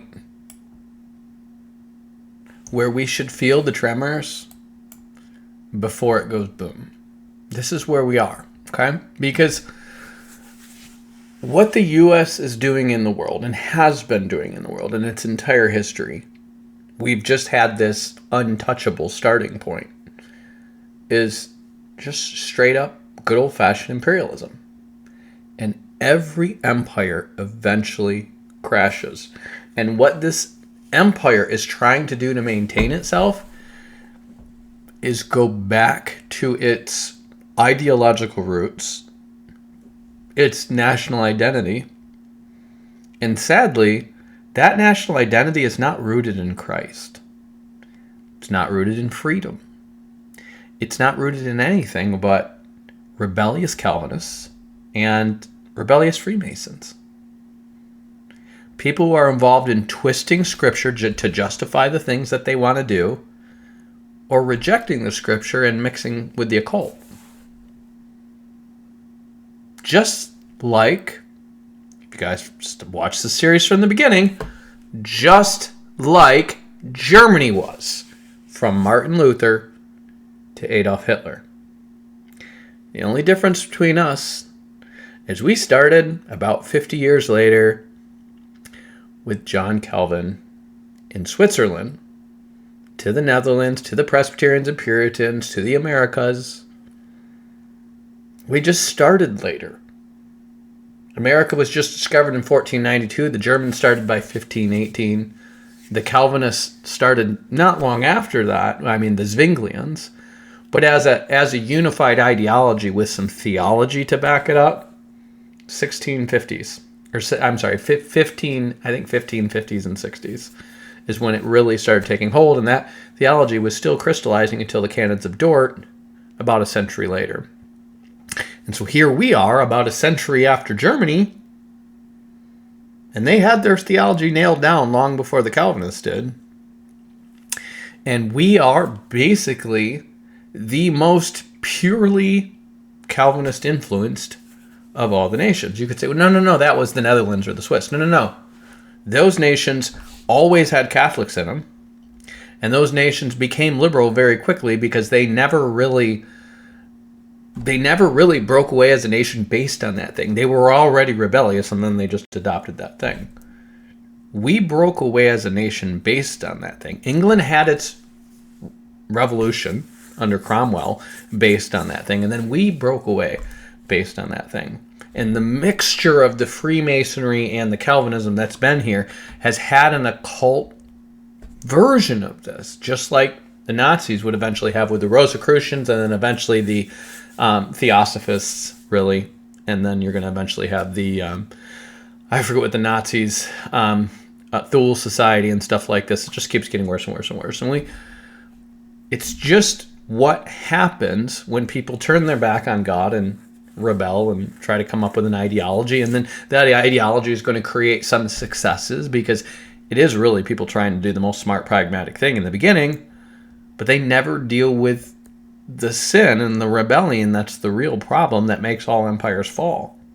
And because they don't deal with that, they turn into something that's going to be more of a, well, what happens when it all crashes? Well, the people who are smart move to Argentina, like the Nazis did, or America, or Russia. They move to another place where they've been putting their money in safe havens the whole time, and then they leave some figurehead in to watch it burn. And there's some people who wake up to it, but by the time they wake up, I feel sick. It's like a dream. Boom. I'm starting to wake. Boom. Too late. And she actually ends up surviving, miraculously, to tell the story. I was there when it all went down, right before they all killed themselves and took, poison pills and killed themselves or shot themselves. Killed their kids, murdered their kids because they knew what was coming. The angry Russians are going to rape everybody. There was tons of abuse to the Germans by the time it was done. And I don't want that for America. I certainly don't want that for myself. But we're doing all the same things. There's nothing superior about our culture, our economics, our politics, our nature, our religion. There's nothing superior about it. And some people are like, oh, we have an invincibility glitch because of these oceans. No. The barbarians are at the gates, and they will find a way in. Many of them are already in here. Every empire falls. someone comes and it falls. And yes, nobody wants to be the first person to shoot a nuke at America, because whoever that is going down. But if that is a nation whose people are ready to be reduced to a lower level survivor, to be the heroic nation that takes it down to the vast majority of humanity, they're going to do it. Even if they have to be destroyed also, they're going to do it. Because the alternative, remember, we've already seen this once with Napoleon. Then we saw it with Hitler. And they sit here and say, this war for Ukraine for them is about their survival. It's about them maintaining the minimal buffer they need to make sure we can't just plow our way to Moscow. You know, these are just open fields for the most part, right? There's no mountain ranges or anything protecting Moscow. That's why they need these rivers. That's why this is their problem. This is why people have to get all the way here before they can beat them in the winter, because it's freezing cold. They get right to Moscow. Napoleon got right to Moscow. Hitler got right to Stalingrad. And he wasn't after Moscow. He was after the oil of the Middle East. They're not going to sit here and watch Russia be slowly chipped away while these nukes eventually have to get decommissioned and hand over to the Americans who are conquering them, because they're doing it slowly and economically instead of, plowing one big army in, that like with Hitler and Napoleon. And when these guys are sitting here, and this is the history of the Japhethites. You got to remember, the Japhethites who came in and took out Assyria, or Nimrod's Akkadian Empire. These Japhethites, they came from Russia. They came from out here. The hordes came in and they conquered the thing. They never ended up starting over with their own thing, except in the case of the Persians. They're going to do it. It's ordained to happen. It's in the Ezekiel 38-39 war. They're going to do it. And we're going to go down. And I believe the Antichrist is going to rise in that place. And that either is, it could be somebody like a Donald Trump who just goes over. I've been talking to John Brisson about this for years. I said if it's Trump, he has to either go somewhere, because the Bible says Trump, the Antichrist comes from goes towards the south and east and towards the beautiful land, which means he has to come from somewhere north and west of the beautiful land, out of Alexander the Great's 4 empires, which means that leaves him this whole area, which is basically, this is the former Yugoslavia, not Romania, but Croatia, Serbia, Kosovo, these places, Macedonia, these are all part of Yugoslavia. Used to be part of the Macedonian kingdom, and then this part right here was Greece, and then this part originally this was part of kingdom around Pergamos, but eventually became part of the Seleucid Empire. It has to be from one of these places. Well, Jared Kushner is taking Saudi money and building Trump hotels and stuff over here. Trust me, if America's going to go down, Trump is not going to sit there like Ron Swanson in Civil War waiting in the White House until he gets shot in the face. Not going to happen. He's going to be on a plane, on a private helicopter, on a private plane, and he's going to be somewhere like this, or maybe Gaza, where they're planning to make it this luxurious mega city. He's going to be somewhere on beachfront property, running hotels. You think, no, Trump wouldn't do that. He's a diehard. Yeah, remember when people thought he would never leave New York, and now he's in Florida? What is he doing? He just moved to one of his resorts in Florida. Where was he living in New York? In one of his resorts in New York. What will Trump do when this is all over? He's not going to wait around to be prosecuted. He's going to leave the country and go to one of his resorts in another place. And if he carries with him enough certain political clout and the trust of certain sycophants with ties to big money, and says, okay, the data centers in America are going to burn, but the data doesn't have to. And that's really what makes AI tick. And America isn't the only places they're building data centers. They're building them in Indonesia. They're building them in Saudi Arabia. They easily consider, okay, we're throwing money in this direction now. We're building them here now. Remember, the data centers just house the data. What they're building, what they're pillaging the American economy to build is gonna, it's the software that thinks and how it thinks. You can take it anywhere once you've got it as good as it's going to get. And then eventually it's going to plug into new data sets. Trump is feeding it all the federal government's data right now. They're feeding it all the U.S.'s business data through Oracle Corporation, which was created by the CIA. We know that now. So you're feeding it. You're feeding AI America's federal data, scientific data, business data, and social data. Everything that ever made America rich and powerful is getting fed to an AI right now. And once that AI has it, you're going to be able to put it on a thumb drive. Because what it's going to be is not the massive data hoard that it built and trained on. It's going to be the conclusions of that data and how that software thinks. A strange God who his fathers have not known. And that God makes the Antichrist the Antichrist. And I'm not saying it is Trump, but it could be him. Because when it's all done, when it's all said and done, he or somebody else, one of these other great tech gurus, remember, he's doing this under the framework of national security, which means he has a certain military power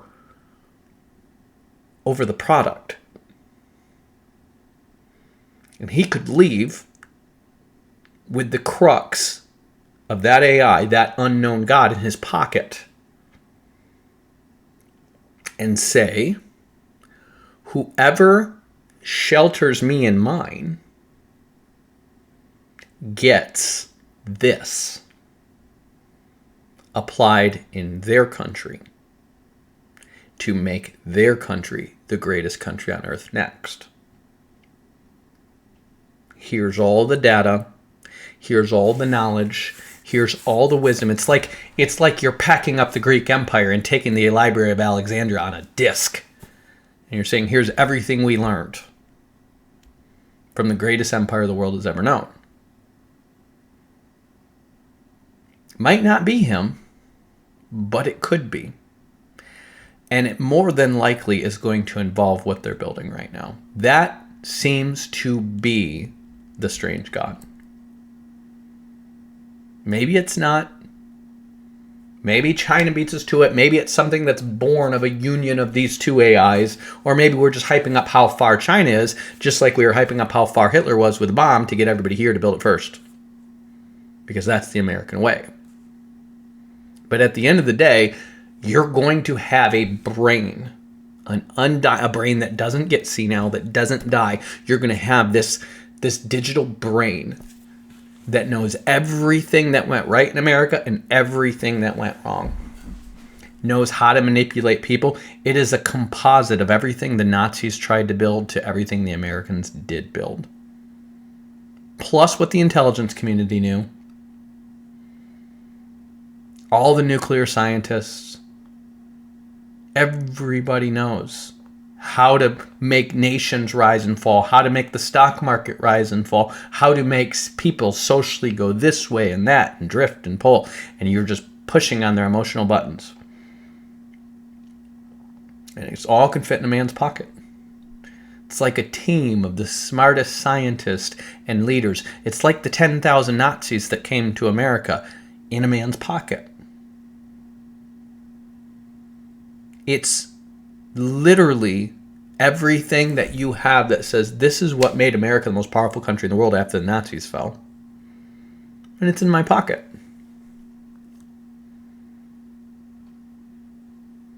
And I will trade it for diplomatic immunity, protection. I never get move to another land, and I'm on a board of 10 kings who is running this, which could technically fit the prophecy of Israel being divided for a prophet. So it could be. I'm not saying it's not. I'm not saying it is. I'm not jumping to those conclusions, nor am I jumping to the conclusions about who's behind it, who's in on it, who's the Illuminati, who's got the beast system, because the reality is any one of us can be compromised, naive, stupid, or evil. And we all have been. And so those of you who are inclined towards the finger pointing need to learn to point it like this. Because none of that is going to change America. It's not going to right the ship. It's not going to get you the best-selling novel called You Heard It Here First. If your YouTube channel is growing because you're spewing it out, they'll take that away too. You're probably serving their interests, and that's why they're allowing it. This knowledge doesn't do you any good if it doesn't bring you to your knees before Christ saying, how can I be better? How have I failed to represent you? How am I part of the problem? And how can I be used by you from now until you're coming? Now that I see what's going on. Now that I see how close the end is. Now that I see there's really nowhere else to go. There's no election. There's no candidate. There's no revolution. There's no movement. There's no turning point that is going to roll this back to something good again. It's a boulder falling down a mountain toward a cliff. And there's nothing we can do to stop it. How do I make my repentance known now that I see it? Because I promise you, your flesh at a minimum is part of the problem. Minimally, you're feeding the beast through your social media usage, your phone, your use of ChatGPT, your use of Facebook. You're part of the problem. You're feeding the beast. You're helping create it.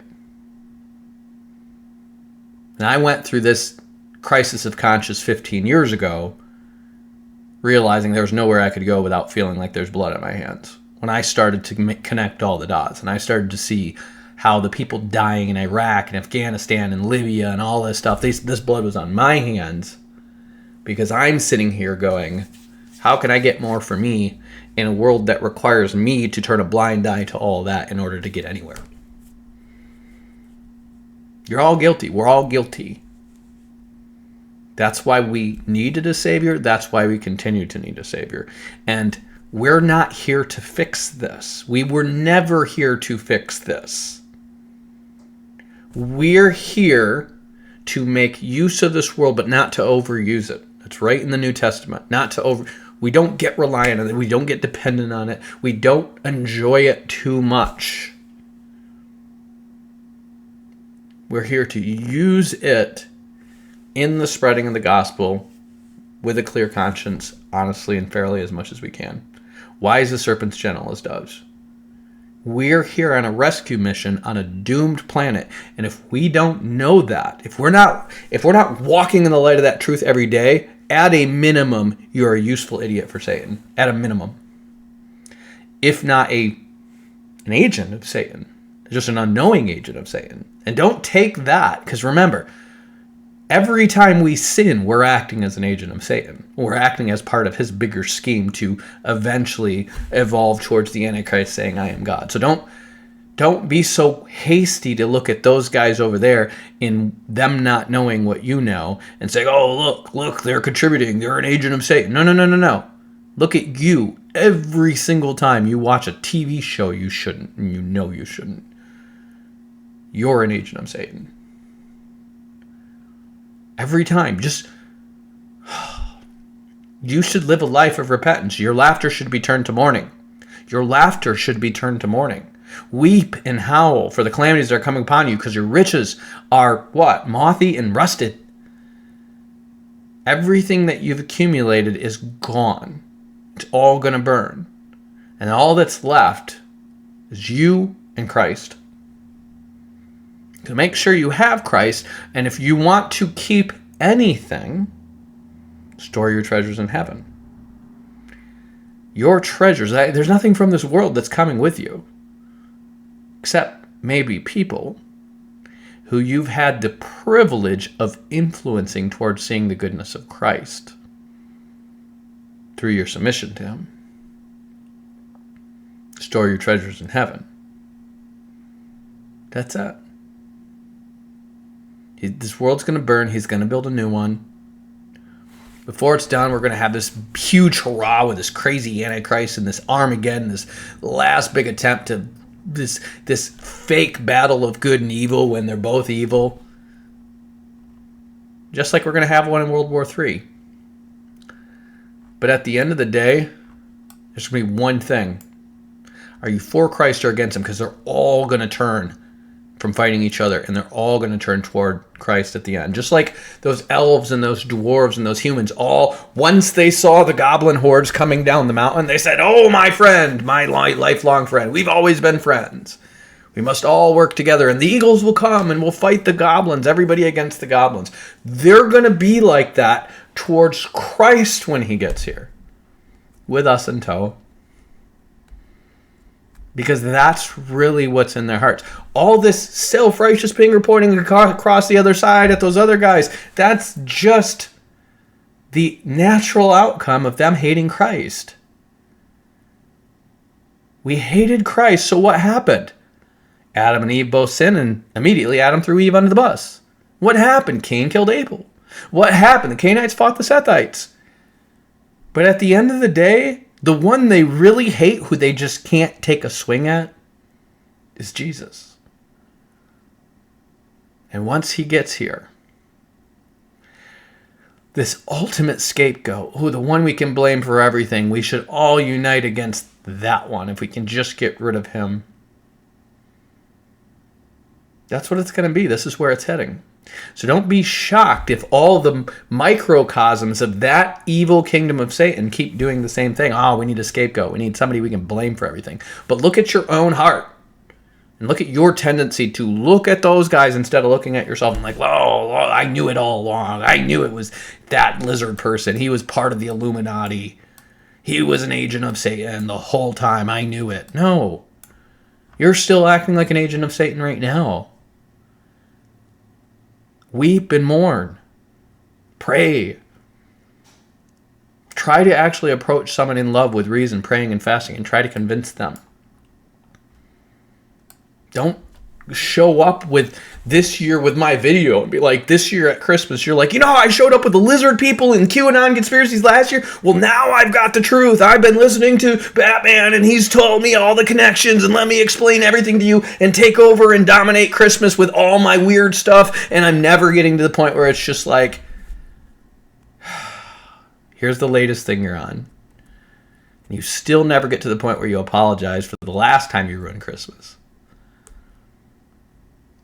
Stop. Shut up. Be kind. Pray. Listen. Point to Jesus, not the conspiracy. It's the only way you're going to get through to anyone.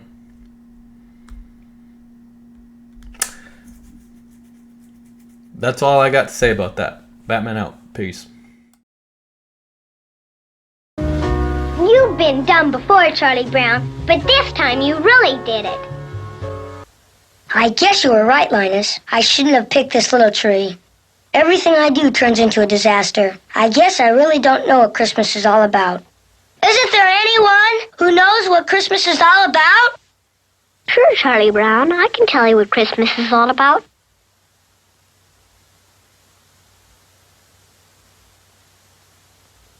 Lights, please. And there were in the same country shepherds, abiding in the field, keeping watch over their flock by night. And lo, the angel of the Lord came upon them. And the glory of the Lord shone round about them. And they were sore afraid. And the angel said unto them, Fear not. For behold, I bring you tidings of great joy, which shall be to all people. For unto you is born this day in the city of David a Savior, which is Christ the Lord. And this shall be a sign unto you. Ye shall find the babe wrapped in swaddling clothes, lying in a manger. And suddenly there was with the angel a multitude of the heavenly host praising God, and saying, Glory to God in the highest, and on earth peace, goodwill toward men.